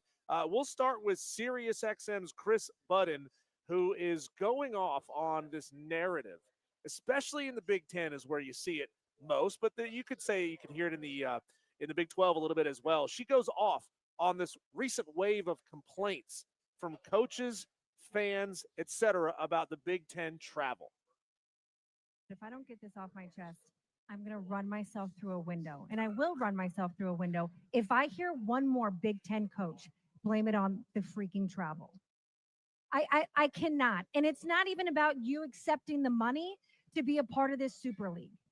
These are professional athletes now. Call them what they are. They fly on a charter. All of your top athletes sit on a lie flat plane at the very front, the same way every professional athlete does at the next level. I've never heard Matthew Stafford go over and play in Tampa and say, sorry, I lost today. I had to fly across the country. Baseball players at the next level do it every single day. Basketball players, football players. This is beyond the ability to me to comprehend anymore. You complaining about the travel. It was one thing before they got paid. Now you're getting paid more than 90% of the population. It is part of the job. Wow. It is part of the job. She's talking about James Franklin saying we were so tired playing on the road at UCLA. Diesel, did she say anything wrong or untrue in that clip? I Not a didn't hear it. I didn't Not hear a thing. And to be Wow. 100%, Cole, getting paid has nothing to do with it. Whether or not you have a couple $100,000 in your pocket doesn't make you more or less sleepy when you travel from the East Coast to the West Coast. But it also, what I think she means by that is, like, we don't want to hear it. You're getting paid $100,000. Wake the freak up and go play a football game. There are people, to her point, that are listening, working across the United States of America, this great country, that aren't making near what Arch Manning and these guys are making to go play a game and eat all this fine dining and go play football. Hey, come on. It's not like they showed up and they have to go get on the field in an hour and a half, right? They get there days in advance. They're riding charter planes like she's talking about. I'm a new fan of hers, by the way. You have people catering your meals. Everything is set up for you. Yeah. You're not having to worry about travel plans. Yeah. It's all handled for you. I like it. Your only job is to get off the plane and go win a football game. I like so Chris no more all excuses. of a sudden, man. Good stuff. Here's another one from Chris talking double about, dipping. we're double dipping. She lays into North Carolina and the calamity that is Coach Bill Belichick in Chapel Hill. I'm pretty annoyed at what North Carolina has done. We've set up a program to hire Bill Belichick, and not because it was Bubba Cunningham, the AD's decision, but some boosters with some money, and we wanted to have a publicity stunt. We let him hire his family, hire his best friend to put together a roster that is nowhere near able to compete in the ACC. You bring on your girlfriend, and it is a complete disaster. It is, I don't even know how it's sustainable after 1 year. Like I cannot see a way of which this moves forward. And maybe it's a James Franklin situation that like maybe they get together and we're just like, we don't want to do this anymore. But it's it honestly is an embarrassment to college football. And Cole, if you're wondering who Chris Budden is, I pulled up some photos. You will recognize Chris Budden. She worked for ESPN for quite a while, did a lot of sideline reporting and now works with Sirius XM. Yeah, she's hot. Quality host. Oh, sorry, there quality. for, Yeah, for sorry. Sirius XM. No, I mean she's not wrong though. I mean this thing has been a calamity from the first moment Bill Belichick was hired. And I remember, Cole, because I remember chopping it up, editing up, and putting it out there as a reel on our YouTube channel when the announcement was made that Bill Belichick was hired. I said, this is a publicity stunt meant to get boosters to spend money with North Carolina and to send their donations in. Otherwise, I had no faith whatsoever that this was going to work with Bill Belichick and Chapel Hill. Yeah, I love her audio. I love her takes. I think she's dead on, 2 for 2 there. She comes strong with it. Here's some audio from Deion Sanders, who revealed it was talking about the blood clots and the surgeries and the procedures that he was having to have at UC Medical Center. But he is in good spirits, Cole, and he's chopping it up and having some fun with it. I got a lot of well wishes of people talking about you need to slow down. You need to, take a break. It has nothing to do with me working in the level that I'm trying to compete at. It's hereditary. It is what it is. There's nothing that I could have done to stop what's transpiring, nothing that I could have taken or something that I'm just not abiding by. It is what it is. Sometimes it's just what it is. And I trust God with all my heart and all my soul and all my mind. So I'm going to go in there and I'm going to get some of the best sleep in the world for, I think, 4 hours the surgery's going to be. I mean, I can't wait to get that Snoop Dogg. I call it that Snoop Deal double G. Because I've never been high a day in my life. I never drank, smoked anything. But when I get those surgeries, I am there on time. Man, Colorado, or the college football is better with Deion Sanders in it, especially when he is successful. So I want nothing more than for Colorado to get back, or for Deion Sanders, wherever he may be in the future, to be finding some success, because we need that guy's sound clips in the game. Yeah, we do. I just don't know that it's going to happen to Colorado. I mean, look, I know you say, Cole, he's only been there 1 year without Shador and Travis Hunter, but I don't know. Maybe it's not that I'm not a big believer in Prime. I love Prime. I love him as a coach. I wish he'd coach in college football in the NFL for as long as he can, but I don't know. I think ultimately, I believe Prime's made for a bigger stage than Colorado, and I hope somebody gives him that shot. Yeah, Colorado is always going to be a hard place to recruit to, even if, even with the success and the attention, which the success wasn't that great, let's be real. But with the attention that they got his first 2 seasons there, he needs somewhere where he can have an easier path to be successful. He needs those wins. And I do appreciate what he had to say there. You're not wrong there. I appreciate what he had to say is, like, don't blame any of my energy level. Don't blame any of this on my health. And I don't want that to be how Prime may ultimately be remembered. Oh, he started off strong, but then his health went downhill, and so his teams went downhill. I love the fact that he's saying that has nothing to do with it. Yeah. Look, ultimately, I hope he gets healthy. I mean, nobody wants to see him dealing with these blood clots and anything that it comes his way, because we, like you said, we need him in the game. Cole, level of 1 to 5, 1 being not at all, 5 being very. If your team was quarterback needy in the NFL, how excited would you be if you found out that they had traded for Joe Flacco? 1. Well, can I go 0? That kind of matches how the team over at 93.7 in Cincinnati, 93.7 The Fan, felt about Joe Flacco being announced as the new Bengals quarterback. Joe Flacco to the Bengals. Well, I think that Jake Browning's clearly not the answer, so they need to do something. Yeah. I was sitting there during Sunday's game watching it, and the broadcasters were talking about how so much of the offense was built around the deep ball. And I was just about to answer your question, Joe, saying, yeah, I think your idea of Russell Wilson makes a tremendous amount of sense. But I think at this point they're in desperation mode. And the bottom line is this with the Bengals, they're Joe Burrow and a bunch of other people. Yep. God, that's definition of circling the bottom of the drain if you're looking for Russell Wilson or Joe Flacco. But that guy's right. Without Joe Burrow, they're horrendous. And I know they've got some receivers. I know, but guys, this never has been a complete football team. Go look at when Joe Burrow took them to the Super Bowl. They had the worst offensive line in the NFL. He carried them there, and he will never Joe Burrow will never, ever, ever be back in the Super Bowl as long as he's a Cincinnati Bengal. Joe Burrow needs to get the heck out. Let's jump to clip number 7 here, Cole. Liam Cohen, head coach of the Jacksonville Jaguars, asked what the play was supposed to be in that final touchdown, game-winning touchdown play where Trevor Lawrence fell down twice after getting stepped on. What was the play going to be before Trevor's trip play there, and was it open? It was a similar concept that we ran against Cincinnati when Diami scored on the first drive of the game, I think it was. So Travis goes in a fly motion to the flat, and we had run crossers against Cincinnati, and we faked crossers and went to the corners. He may have had a chance to throw to one of the guys in the back as on a scramble, but they played zone. We're hoping for man.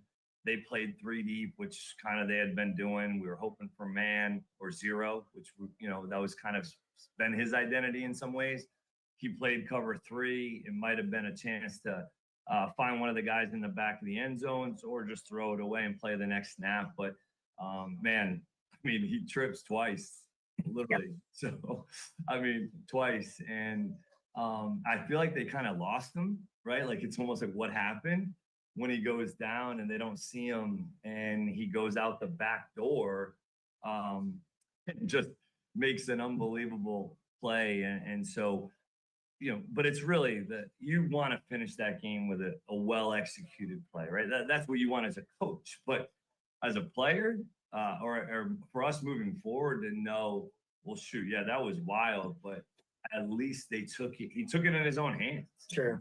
Took it upon himself to go and fix a wrong, if you will. That one's interesting, Cole. Coach flat out said, I don't think that play was going to be very successful. Given the look that we hoped for and the look that we put out to try to counter it, I don't think we were going to be successful on that play, and we kind of just got lucky. And what do you say, Trevor tripped twice? Liam, you stepped on, for crying out loud. What do you want the guy to do? Could you go back there and make that play? No. And Chris Jones deserves a lot of blame for it. We talked about it on Monday after it happened, or Tuesday, whatever it was, Diesel. But you just can't allow something like that to happen. It was a excellent play by Trevor Lawrence, but absolutely horrendous job by the Kansas City defense. A lot of people questioning whether or not OBJ is retired. There was a rumor spreading around last month that he was going to go ahead and call it quits. Well, OBJ says while he was in Miami in cut number 12 here that he wasn't really playing with a whole lot of joy. You're getting paid X amount, right? And for me, I'm in a place where we're over the hill thinking about, the next couple steps. And it was really hard for me to take the thing that I love the most in Miami and walk away from it and find that peace in my heart, that resolve. It was one of the most difficult things that I love, but it became like poison to me, like something that you love so much that was good for you that now is harming me, and it's in the way. I'm looking at it from a business standpoint. I'm looking at it and I'm getting paid X amount, $3 million. I'm looking at all of the things that I have over here that is going to set me up for the rest of my life and make sure my kids are good. And I'm spending all my time on this and I'm not getting a reward at all. I'm not even getting it in my heart. I'm not, a bit of resentment to have to wake up and then go into that building, even though it's a blessing and a privilege, all those things to be in the league. It just became like poison to me. Man, on back and forth there. It's a tough spot to be mentally, and look, none of us know what it's like to be playing on that kind of financial level. It also sounds a little bit tone deaf to say, yeah, I was making $3 million, but I didn't have any joy for the game. I wasn't getting any reward for being here. But OBJ, he got popped for PEDs. His testosterone level had spiked too high, and here he is making it official, his official public announcement on the kind of suspension that he was going to face here in clip. Yeah, and I think the tough part about it is, Diesel, we just automatically assume that because you're making millions, you're going to have joy and you're going to be happy. And I think that clip of audio just goes to show that some people never reach this point in life. Some people do. you can have all the money in the world, and some people with all the money in the world and Super Bowl championships are still left empty. And for a lot of people, there's something that they have to find within themselves and their heart and their faith that kind of gives them that deep rooted joy, that everlasting joy that I and others have. And for a lot of people, they don't need it, but it just goes to show that there isn't an amount of money that gives you that happiness, even though we say that there is. Yeah, and we're running out of time here. We don't have time to play the last clip, but he talks about the suspension. He announces the 6-game suspension, says that he has absolutely no idea how any PEDs got into his system. He said, man, I've been injured before with worse injuries than what put him out. And if he was going to take PEDs, he would have taken them then, not now, not to get back now. And so he says, I don't know how this stuff got in my system, but I'm taking the punishment anyway. It's really interesting. Yeah. I think it'll be more interesting and more intriguing to see what happens over the next few years with Odell. If he does decide I think it sounds like he's done. Sounds like it, He's a young guy. He's still, he's still fit. I don't know, the extent of the injuries that he's accumulated over the course of his career, but you got your money, man. Yeah. Go make yourself happy at this point. Yeah. You got a lot of time to be happy as a rich man. Diesel, I ask you and I ask our Tolos a question. Does anyone out there, do any Tolos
on the Fan Upstate.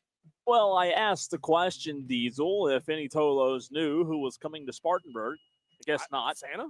Nope, not Too not early yet. for that? Yep, a couple months away on that. Oh. Who would be making their way? What famous person would Dolly be making? Parton? Nope, she's not doing well health-wise, so I don't think she's making the trip. I was hoping for a turnaround. Nope. Who Spartanburg? Spartanburg. What college is in Spartanburg? Okay, Wofford. Big time basketball team coming. No. What Wofford? Who would Wofford play this weekend? Wofford football will play Saturday at 1:30 at Gibbs Stadium against Norfolk State University. Oh, I know who it is. And Norfolk State University has a head coach that was a pretty good football player. At Virginia Tech. Not a great pet owner. No. Pretty good. That's pretty bad that he's playing the Terriers, isn't it? A pretty good NFL career, Diesel. If you don't know now, we're talking about Michael Vick. How about it? Making his way to Spartanburg. Any interest, Tolos, in watching 0-5 Wofford in Spartanburg? I mean, Wofford's just atrocious right now. Furman's the team in the upstate that's playing well football-wise.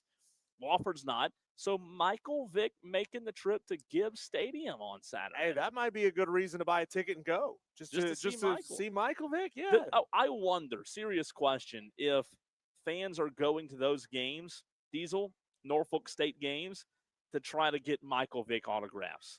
I wonder if that happens. I mean, does he give them, you think? I'd have to look and see how is Norfolk State playing this year.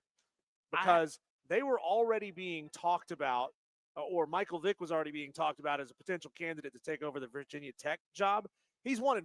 I don't think he's getting the job anytime soon. They've won one game over Virginia State. That's one of those I didn't know there was a Virginia State. You know, like growing up as a kid, and I don't mean this to be disrespectful because I didn't grow up in the state of South Carolina. Until I was like 18 years old, I had never heard of South Carolina State. Yeah. I didn't even know that it existed. So I didn't know that Virginia State existed either. No, it's crazy. But nonetheless, Michael Vick making his way to the Berg on Saturday, taking on Wofford. Wofford trying to get their first win of the season. Would that be the most famous person to ever coach a game against Wofford in Gibbs Stadium? That's a good question. Like you'd have to really rack your brain. Do we have any Wofford scholars who would know? Has there ever been a coach more famous than Michael Vick on the sideline at Wofford? I don't know. Coaching for them or against them. That'd be fascinating to find out. We have to do a little pivoting here, Cole, because our normal 5 o'clock guest, Melissa Level of Ingalls Markets, is unable to join us today. So we're going to talk a little South Carolina Gamecocks football, bring you back to an interview we had on the show yesterday. Jack Veltri of Gamecock Central. Going to play it for you next, right here on the Fan Upstate 97.7 FM in Greenville, 97.1 in Spartanburg, and everywhere on the free Odyssey app. Clear. Thanks, man.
and Cole Bryson on the Fan Upstate.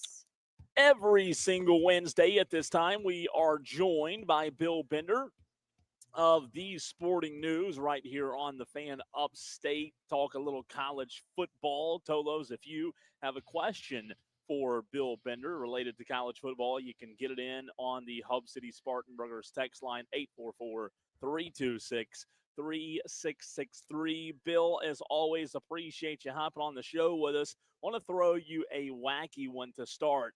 Do you make more of travel excuses for teams who have to go across the country, or a defensive coordinator in Tom Allen and Clemson's example, using them since they're close to home, coming down from the press box to the sideline, and all of a sudden that's the fix for the Clemson defense? Which of those two does Bill Bender make more of? Which has more legs? Well, I mean, sometimes the coordinators need to see the field and things change, and communication across the college football staff is important. So, that's one thing. The Big Ten travel thing is a real theme, but it's huge. It's definitely going east to west, at least. And I've been around the Big Ten my whole life. Big Ten teams have trouble doing that.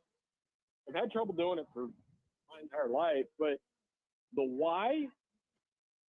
No, I mean, maybe it's college kids, body clocks. There's a lot to it, but it still doesn't explain why UCLA beat Penn State. At Bill Bender 92 is where you can go follow him on Twitter. He is just shy of 13,000 followers. Tolos, why don't you go help him get there? Bill, is $50 million enough to bring Stanford football back after we heard that news today of a $50 million infusion into football? And I would assume NIL. It will help. And just like it helped Texas Tech, money helps. I mean, Texas Tech is one of 3 schools with the top 10 scoring offense, top 10 scoring defense this year. So can't say that's not the case. I think it's definitely something to watch. So will it happen overnight? Probably not.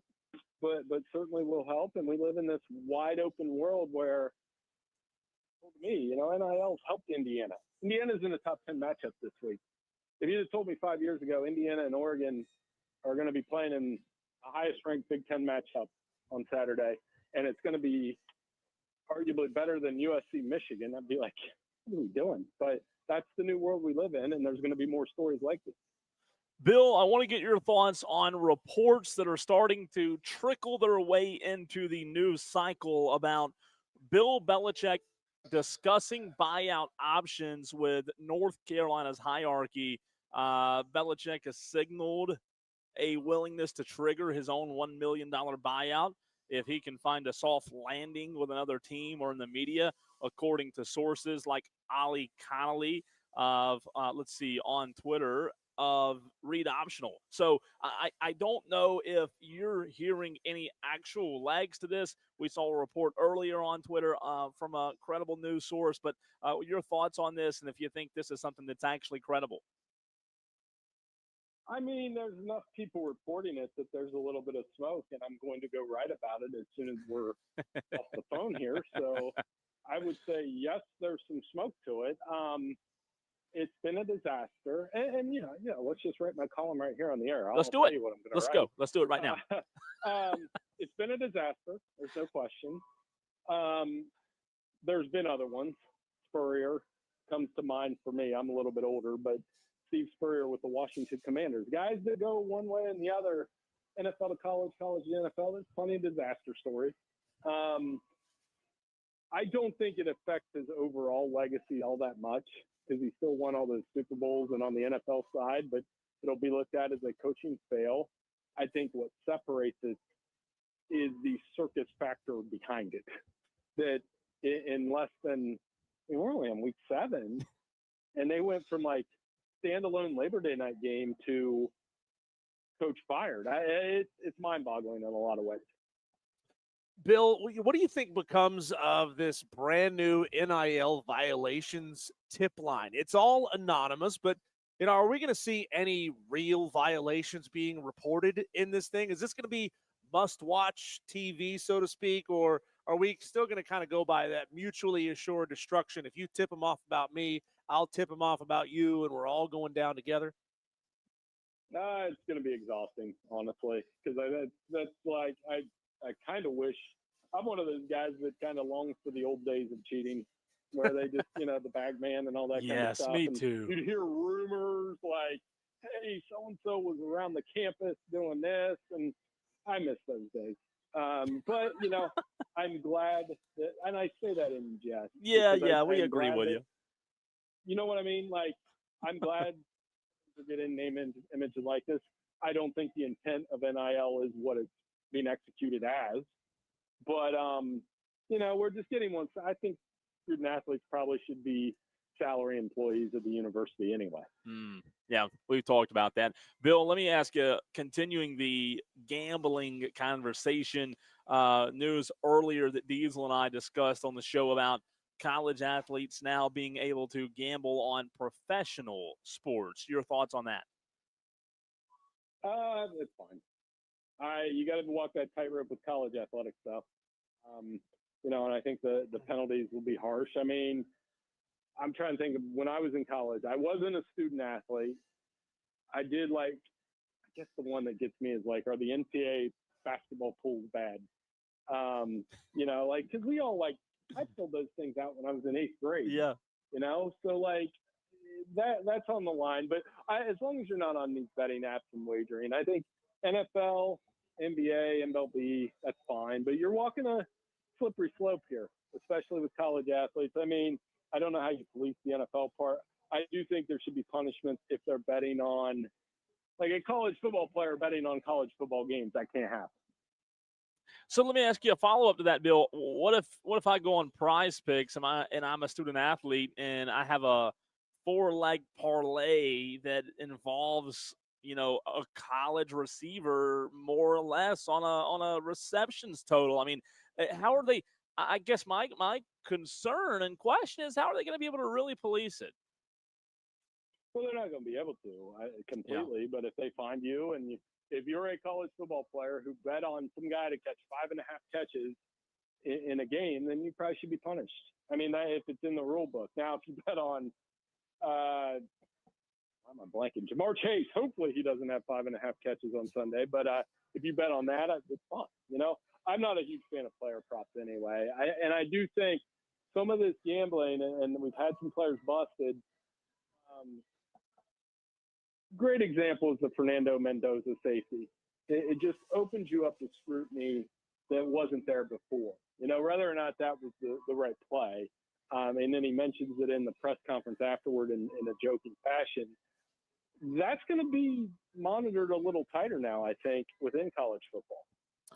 Bill, where are you after essentially one good quarter, maybe you could say one good half of football, especially offensively for the Clemson Tigers? We understand who it was against in North Carolina, but things looked efficient. Cade looked like he was making quality reads and quality decisions.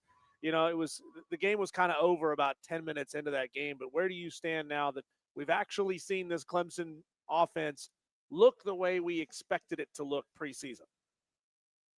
Oh, I mean, it was a get well game, and they could get very well here down the stretch. I think Cade Klubnik really got the ball out. Antonio Williams obviously helps, right? And then defense looked good. I'm gonna be honest. I'm not gonna sit here and lie and act like I watched every single play of that game once it got up to 28-3 at one point.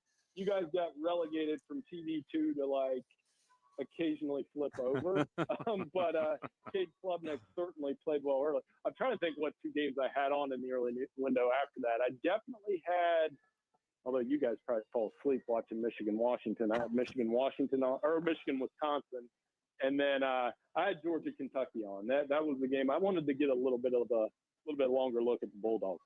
And then, Bill, let's touch on this before we forget the game that you and I were at, Ohio State, Minnesota. Not a lot of action other than what Ohio State did offensively and defensively. But, it's interesting. I look at Ohio State, and I think, man, this is a really solid team. They've got a great defense. Julian Sayin is absolutely checking every box when it comes to leading this football team and preparing himself for the next level. Do you feel like you have enough of a sample size, enough data to feel that Ohio State truly is the number one team in the country now that that Texas win doesn't look great? They still are. Their defense might be hit. I mean, you saw their defense. You're It's talking good. historically good. Sure. With, we're starting to look at our midseason All-Americans. 3 or 4 of those guys might make the team. Allowing 5 points per game. Their offense is explosive. Julian Fayon's been super accurate. He has an 80% completion percentage. To your point,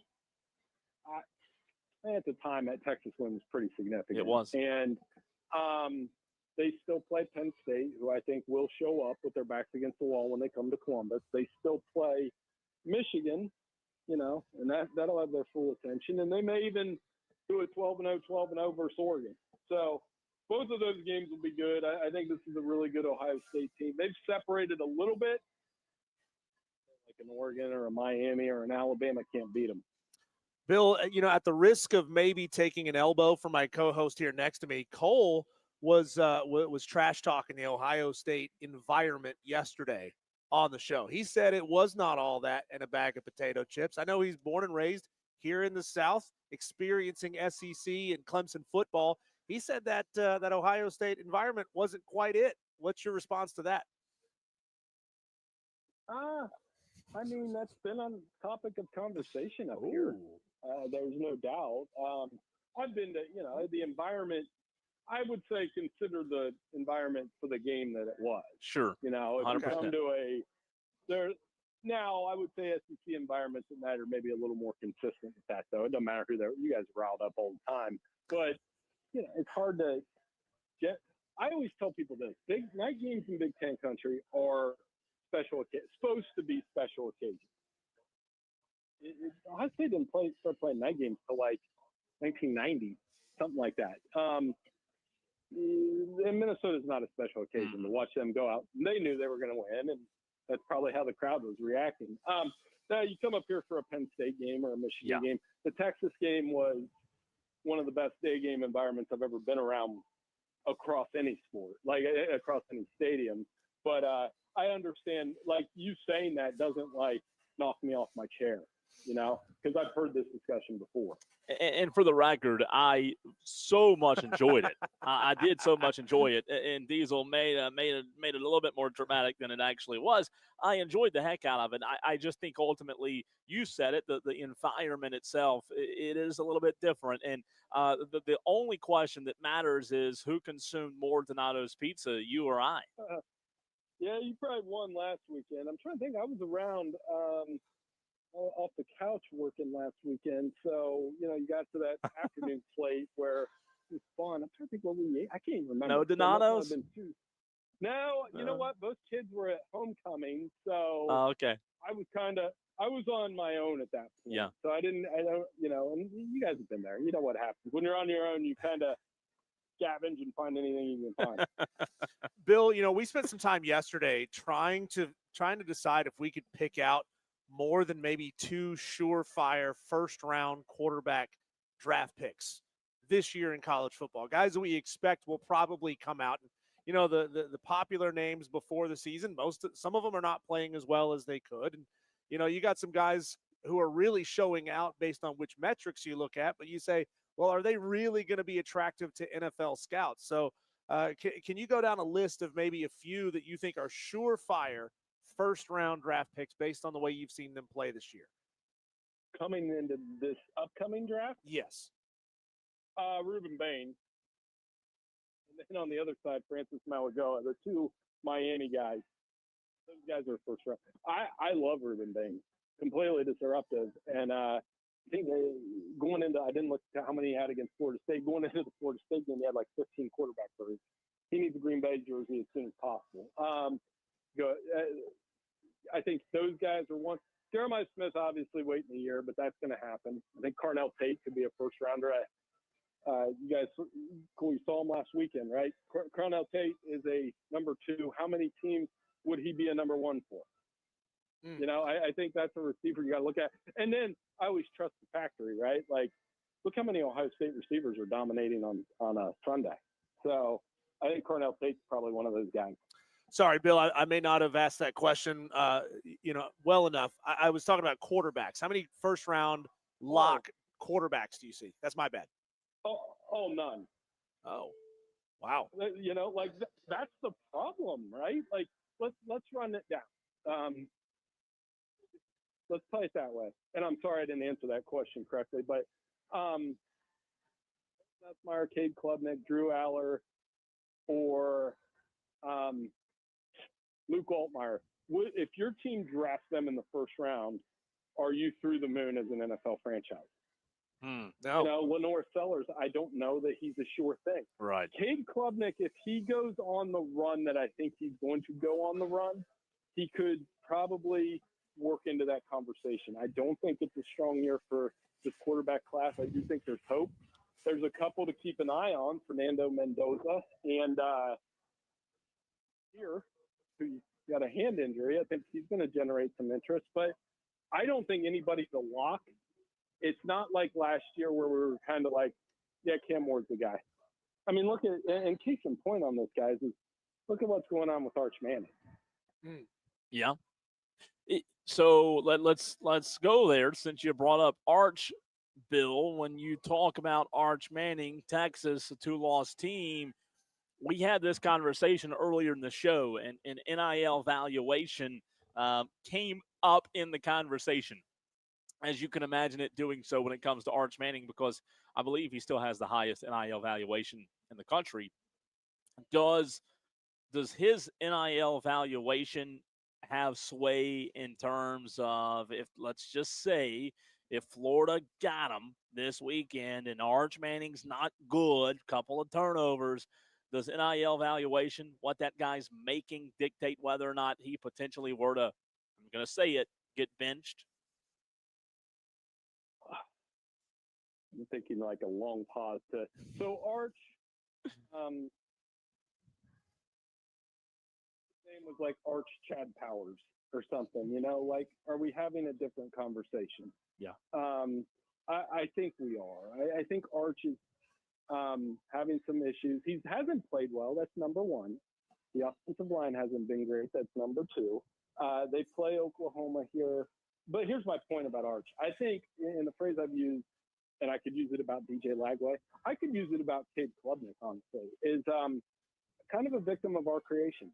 Arch, the most, though. I mean, I can't tell you how many stories I see and read, and, let it play out. You know what a best-case scenario for Arch Manning would be? Papa John's? Oh, sorry. Sorry, that was mean. That was mean. I shouldn't have said that. Oh, Visa. Don't forget the rest of them. But if go back and look at Joe Burrow's first year at LSU was not great. And then things changed, supporting cast. Oh, my gosh, Joe Burrow, Heisman Trophy winner, the greatest season in college football history. That would be best case. Worst case is this gets worse this year, and they finish like 7-5 or 6-6, and the transfer rumors start. I don't think he'll transfer. I really don't. But to my point earlier about your question about the draft, let's say Arch Manning were to come out. In this class, is he any different than a lot of these guys other than he hasn't played well? Bill, I regret to inform you that you have fallen off the board when it comes to the upset picks challenge. You had a half a point. You got one wrong. Now you're back at 0 points. Good news, you can't go any lower than that. But as I always do, I have to inform you that our leader has hit again, and our leader in the clubhouse now has 61.5 points, and you've got some ground to make up. I don't know if it's panic time for you yet, but can we get your upset pick for this week? Hey, what's the leader's name? Dave Mosley. I'm going to track down Dave next time I'm down your way and take him out for a beer or something, because that's amazing. Well, Dave is waiting now to get his pick in so that other people can't copy him. I was close on Air Force last week. They only lost by 3. It's true. Navy. That was a really good game. I'm going to take Utah against Arizona State at home. I think, is Arizona State the dog? Arizona State's the dog, yeah. That's what I took. Give me Arizona State on the road. All right. That one's worth 5.5. Sam Levitt, that could happen.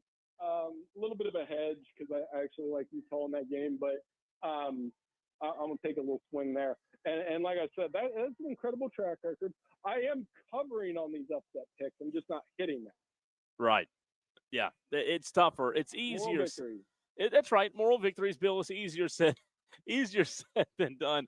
As always, Bill, appreciate you, man. We'll talk to you next week. Love it, guys. Have a good week. Absolutely. Thanks, Bill. That is Bill Bender, The Sporting News. At Bill Bender 92 is the account you want to go and follow on Twitter. He is a smart guy, and he watches way more football than all of us. Maybe not Rob Brown, because he was telling me about his sports watching regimen the night before, Cole. He had like 5 different screens and a radio broadcast all going at the same time. Like, you got to be a literal computer to consume that amount of information. So congratulations to them for being able to do that. I can't do it. When we come back, Cole, what do we make of the brand new transfer portal rules? Is it all good, or are we going to see this thing get challenged in the future in court? We'll briefly go over that next on the Fan Upstate. Clear.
Bryson and Diesel on the Fan Upstate. You know, after years and years, Cole, of the NCAA turning a blind eye, putting their heads in the sand, or basically just digging their heels in on some common sense changes to the way they do things in college football, they have finally now seemingly started getting some decision-making right. The problem is we're now in a time when even if you're making the right decision and making changes for rules that seem common sense, they just get sued and struck down in court because they limit a player's ability to make money, or it limits the player's ability to move freely around the country. The NCAA, Cole, has made a new rule today, or officially adopted something that we knew was coming down the pike.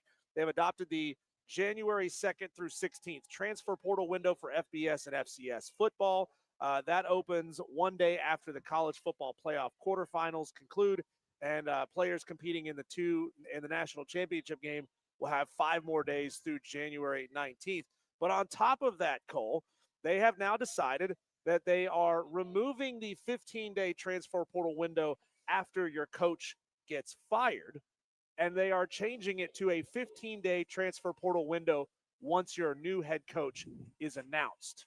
It's reduced from 30 to 15, but you can't enter your name in the portal until a new coach gets hired. Your thoughts? I don't like all the change. I feel like we change all this transfer portal windows, rules, eligibility, when you can get in, when you can get out, coach, if he's fired, if he's hired, if he ate spaghetti for dinner last Tuesday after 6 p.m. It just seems like there's a lot of change. I'll be honest, it's kind of hard to keep up with it. It's kind of hard to follow. But I guess in this ever-changing, ever-evolving world of college football, you have to be flexible and adapt. I get that, but it doesn't mean that, why can we not get this one thing? Why can't we settle in on something? I mean, in the offseason, this makes total sense. I get it. Mid-season, I don't know that it's going to matter much. Remember when, Virginia Tech and UCLA were firing their coaches and Brent Pry and Deshaun Foster? We thought, they're going to lose their entire roster. They can't really go anywhere. There's nowhere for them to go. So there's really not a whole lot there. What I like about this is it helps the incoming coach have time to re-recruit the roster that's already there. Most of them may just peace out and dip anyway, but it gives them a chance to maybe say, hey, we got this guy coming in, and we think he's pretty good. So please don't leave our locker room empty like that final scene from Fresh Prince of Bel-Air where Will is in the living room and there's nothing around, not even the couch. I think this is actually a helpful move for both players and for coaches. Tolos, if you are a South Carolina Gamecock fan, at 6 o'clock on Wednesdays, just like we do on Tuesdays at 6 with what Dabo said, we do the same thing, but a South Carolina Gamecock spin on it. In the very next segment, South Carolina has a huge, and I mean big, massive, whatever adjective, just monstrous game this weekend in Baton Rouge, and we do what Shane Beamer did yesterday. We hear from Shane Beamer. He spoke to the media, and we'll have audio. We'll listen what Coach Beamer said next.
did your coach say? If you are a South Carolina Gamecock fan, you'll be very intrigued to hear what Shane Beamer had to say in his weekly press conference. We played Dabo Sweeney audio in Tuesday's show in the 6 o'clock hour. And on Wednesday's show in the 6 o'clock hour, we do a little listen and react with Shane Beamer. We were pretty hard on Dabo yesterday and every single Tuesday because, like I said yesterday, you hear one Dabo presser, you've heard them all. But let's see, are we critical? Do we like what Shane Beamer had to say? You Clemson fans will say, well, you're always hard on Clemson, so yeah, of course you're going to be kinder to Shane Beamer. South Carolina fans will criticize us of being the opposite Diesel. It's just the territory. It's amazing how the color shirt you like to wear really colors how you feel about what we have to say. Yes. So here we go. A little listen and react. What did Shane Beamer have to say? What are our thoughts on what Beamer said this week? Courtesy of South Carolina Athletics, by the way. All right. Thanks, Steve. I hope everyone did have a great bye week. We certainly did. Got some really good work in last week on the practice field. Like every college team, being able to balance self-scout, opponent scout for the next team, recovery, rest, all that. So we got a good combination of that. Gave our guys the weekend off. Coaches went out recruiting on Thursday and Friday, myself included. I was in 6 states on Thursday and Friday, and was able to get to a high school game on Friday night. And what got game? home about 1 a.m. and then gave everybody off Saturday. We needed it, first off day since August. It was a good lay around and just kind of be a football fan for a day. I know our players enjoyed that also. And then everybody got back in here on Sunday, back to work, and was eager to do that. The bye week came at a great time. We needed it from a mental and physical standpoint, and had a really good night on the practice field Sunday night, and then a really good practice this morning. Also got a big challenge this week. Excited to be going down to Baton Rouge. Ton of respect for Coach Kelly, one of the great coaches in college football, and has been for a long time, whether it be at Cincinnati or Notre Dame or now what he's doing at LSU. Got a really talented team in all 3 phases. Weapons on offense, weapons on defense, weapons on special teams in the return game, and their specialists. So really a complete team. Is just me or Beamer calling Brian Kelly one of the greatest college coaches in the game? Are we talking about the same Brian Kelly? Or is there another Brian Kelly? Look, we cracked on Dabo yesterday for calling Boston College well coached, big, and physical about 37 times. 34. In his, sorry, overestimated just a little bit. Come on. A hyperbole of one of the greatest coaches. Yeah, I don't know. It might be a little stretch for Brian Kelly. He's played really good football throughout the season. They had a really good team last year, and then added to that with the freshman class they brought in, and then transfer portal additions.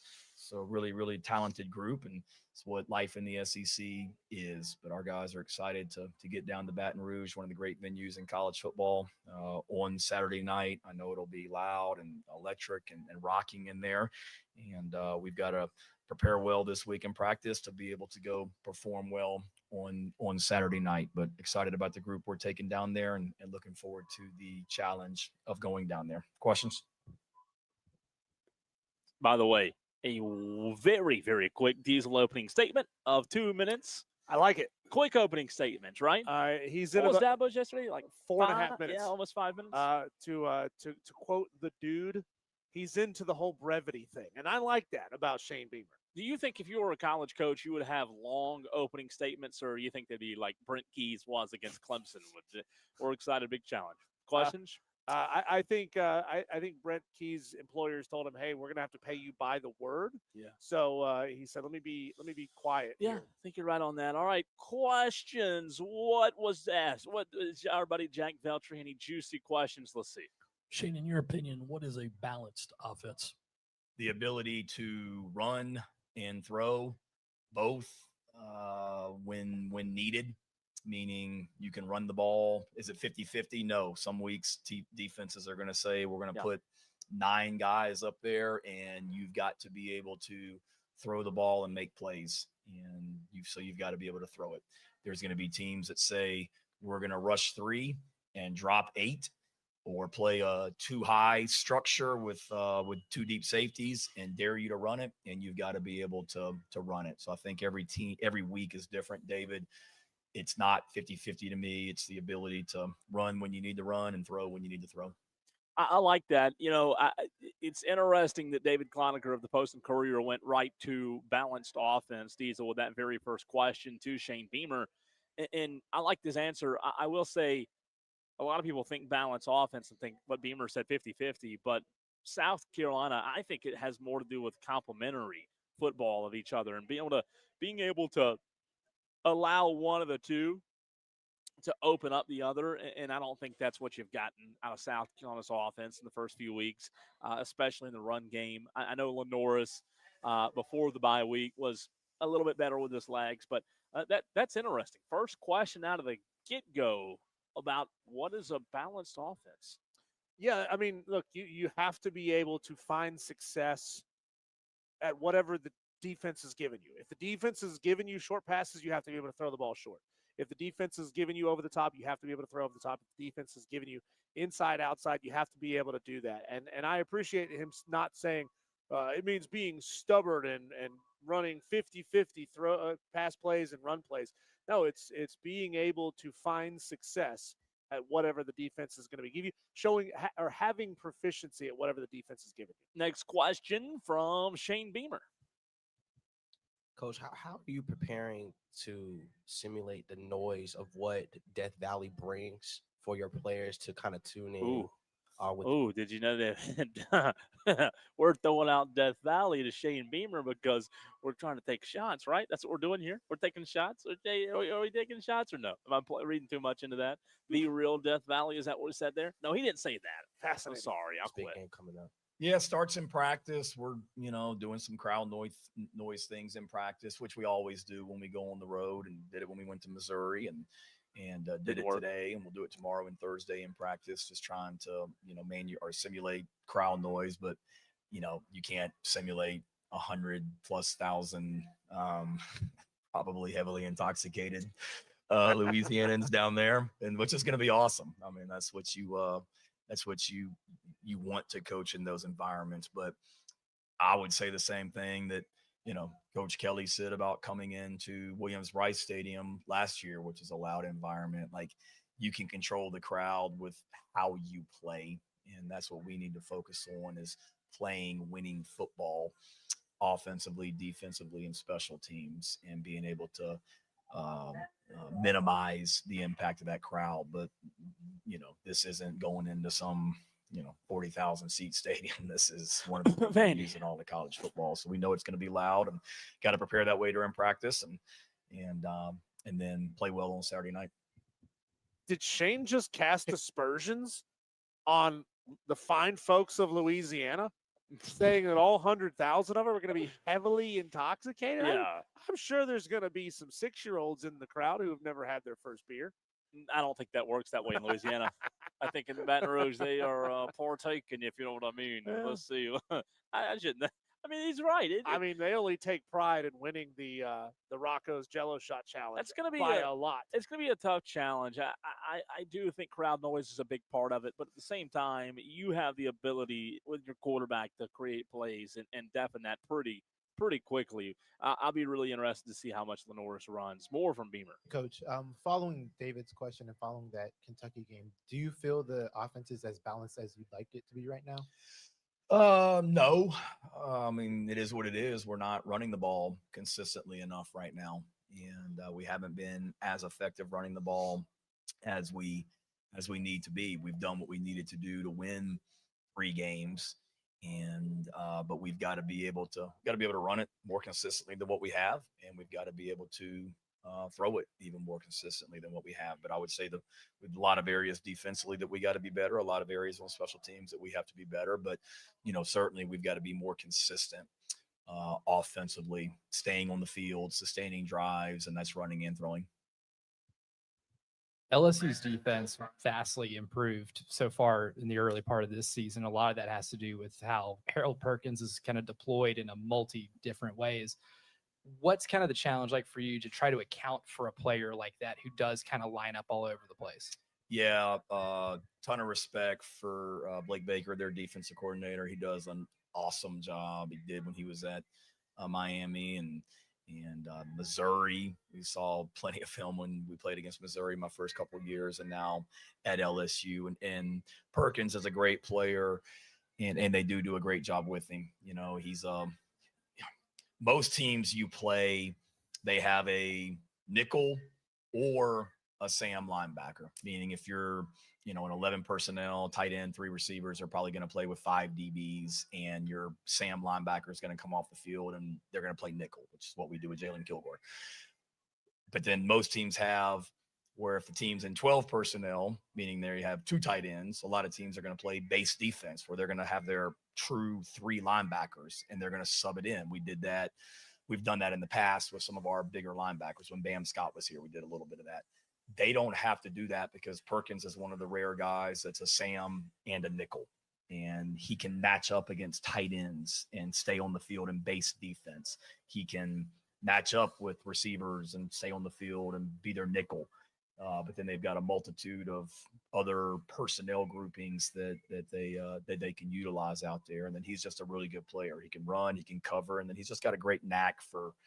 They bring him on pressures a lot, and he's got a really nice knack for. He's just got great instincts and a knack for making plays in the backfield. But then you combine that with the tackles at return plus 88 that transferred from South Florida. He's a dude inside. The 2 ends that came in from Florida State and Florida, their issues. We know all about the Weeks brothers and the players that they are. And then, it's as good a secondary as there is in this league. So, yeah, they present a lot of problems, and he's a big part of that. You guys obviously saw Garrett Nussmeier last year. When you're watching him on tape from this year, it seemed like, the Florida game, he didn't complete as many passes usually. But have you seen any differences from him when you're preparing last year versus this year? No, he's an athlete. He's a competitor. I've got a ton of respect for Garrett, coach's son, grew up around the game. He's a competitor. He's a really good athlete. He's tough. He sits in the pocket. He can make plays outside the pocket. He's made some throws this year, Jordan, that are wow throws that, you're like, man, there's very few people in the country that can make that throw. The one thing I've seen, they've had some injuries on the offensive line. They lost some really good offensive linemen. 66, Campbell starting for the Patriots now, and that was a really good group that they had last year. And then they basically had to replace that group with some portal guys and new players, freshmen, and then they've had some injuries. And it's tough, man. Y'all see it with us and probably get tired of me saying it. Like, this league's a freaking bear. And the defenses that we play, you literally line up and play first-round draft picks every single Saturday. And their offensive line has lined up and done that already this season. And they've had some injuries. So there's continuity on the offensive line where he's, they've given up some pressures, which is going to happen in this conference. And he hasn't been able to sit in the pocket maybe as much at times as he would like. But, for all the and from what I read, he hasn't been 100% healthy. I know they said they rested him some last week with an injury that he's had. But I see him gutting it out and making plays and being the great quarterback that he is.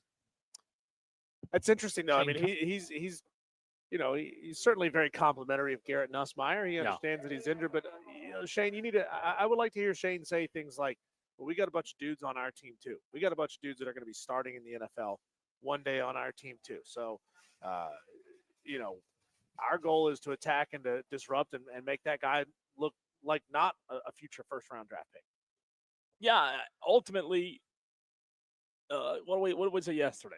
For whatever reason, these coaches are always very deferential. Yeah, they're adamant to praise, and praise and praise and praise when it comes to the opposition. Beamer continued. Kind of going back to the offense. I saw Jack Veltri. What's Jack got to say? What do you feel like the overall identity of this offense is through 5 games? Like, how would you describe it in that way? Yeah, we're still developing as a team, Jack. Told our players, coaches, we're still developing. And, now, let me pause it here. My problem is when you are in the SEC, Diesel, and you have had all off season to get it ready. You've known the schedule this entire time. My opinion, if you're South Carolina, you cannot be still developing on the October or the 8th of October. Does that mean you still can't be tweaking and getting better? No, but this offense, Shane's right ultimately, Diesel, that they are still developing, but that is a huge, glaring problem. You can't run the football. Your offensive line, yes, you've had injuries.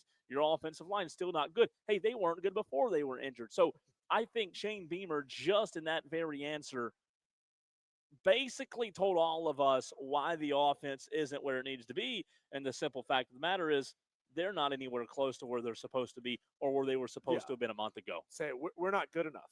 We have not developed the players we have into the talent we thought they would put on the field to this point. Say that's on us. That's on us as coaches. We thought Oscar Attaway was going to be a big time back. We thought Rasul Faison was going to be a big time back. And they've been decent to this point, but we need them to be great. And they have to be great. Yep. And that has to be the step forward for this team.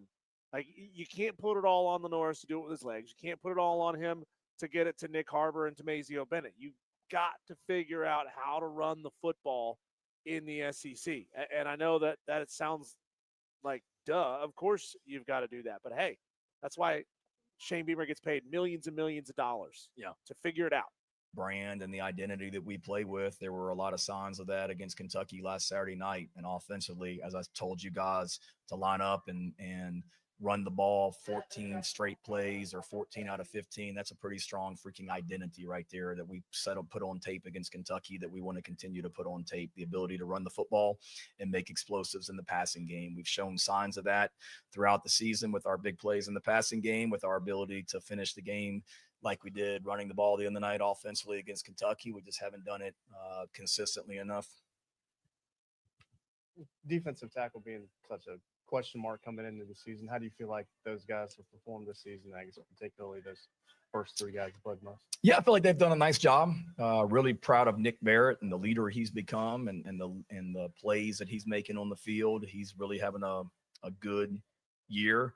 And then you add Gabe and Kel and Devontae Miles and Troy Pikes and the way those guys continue to come along. It's been a solid group, and they've been, I feel like they've been very, I feel like they've been consistent and continue to get better. And then some young guys that continue to come along that I see flash in practice, and I'm excited about in regards to their potential as we get into the second half of the season.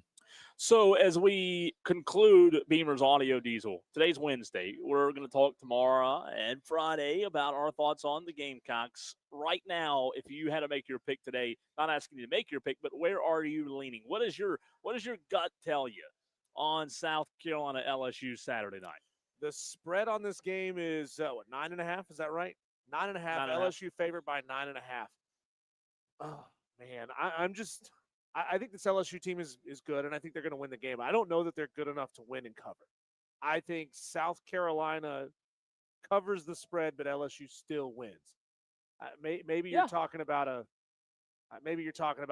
one touchdown game here. It is going to be a tall task. There's no doubt about that. But I will say, I think I'm with you. I do think South Carolina's defense is good enough to keep it close. Ultimately, the South Carolina Saturday night Diesel, as we put a bow in this conversation, do the Gamecocks have enough of a threat on the ground game and the outside, enough firepower to make the plays necessary on the third and longs? I don't know. Unfortunately, I can't say that I trust this run game. Here's what's bad. Do they have to yell on those intercoms? Goodness gracious. Sorry. It's shocking every time. Diesel, here's where I am settling in on this Wednesday. I believe that you, others, Gamecock fans, are going to see Saturday night South Carolina's inability to be effective in the run game create third and longs. And ultimately, I believe those third and longs are going to cost South Carolina. I believe that right there is going to summarize why South Carolina loses the game. Again, they're not going to be able to run the football effectively. They're going to be faced with way too many third and longs. If you don't win first downs, Diesel, if you don't win second downs, you're going to be set up for third and longs all night. And I don't think going on the road at Baton Rouge and that crowd's going to be where you want to be faced with that task. God, I bet Shane Beamer really wishes this was a day game. It's going to be tough. You know, don't give him quite enough time. It's going to be tough to get man. as heavily intoxicated as Yeah. he says. I mean, I think this is going to have to be a Lenoris Sellers hero Me type of game. too. I kind of feel the same way. If they want to win this game, Lenoris Sellers is going to have to be a hero. At which point, hey, that sort of brings that conversation about first round draft pick quarterbacks back into play. If Lenoris can show out and put a game on his back in Baton Rouge, especially if he outplays Garrett Nussmeier. Yes, exactly. In that head-to-head moment, now you're talking about a guy that clearly puts himself in that first round conversation. You're talking about a guy, Chris Collinsworth. I see what you did there, Diesel. But ultimately, we'll see.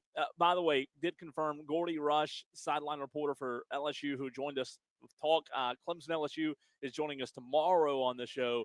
One more time this year. How We're about it? Getting a little more Gordy Rush on the show. 2 times in 1 year. That's right. What do we do to deserve this? That's right. When we come back, Cole, let's talk all things college football. Go round table with the man, Bill Bender, at Bill Bender 92. He writes for the Sporting News. He's a hell of a nice guy. We'll have Bill on with us next.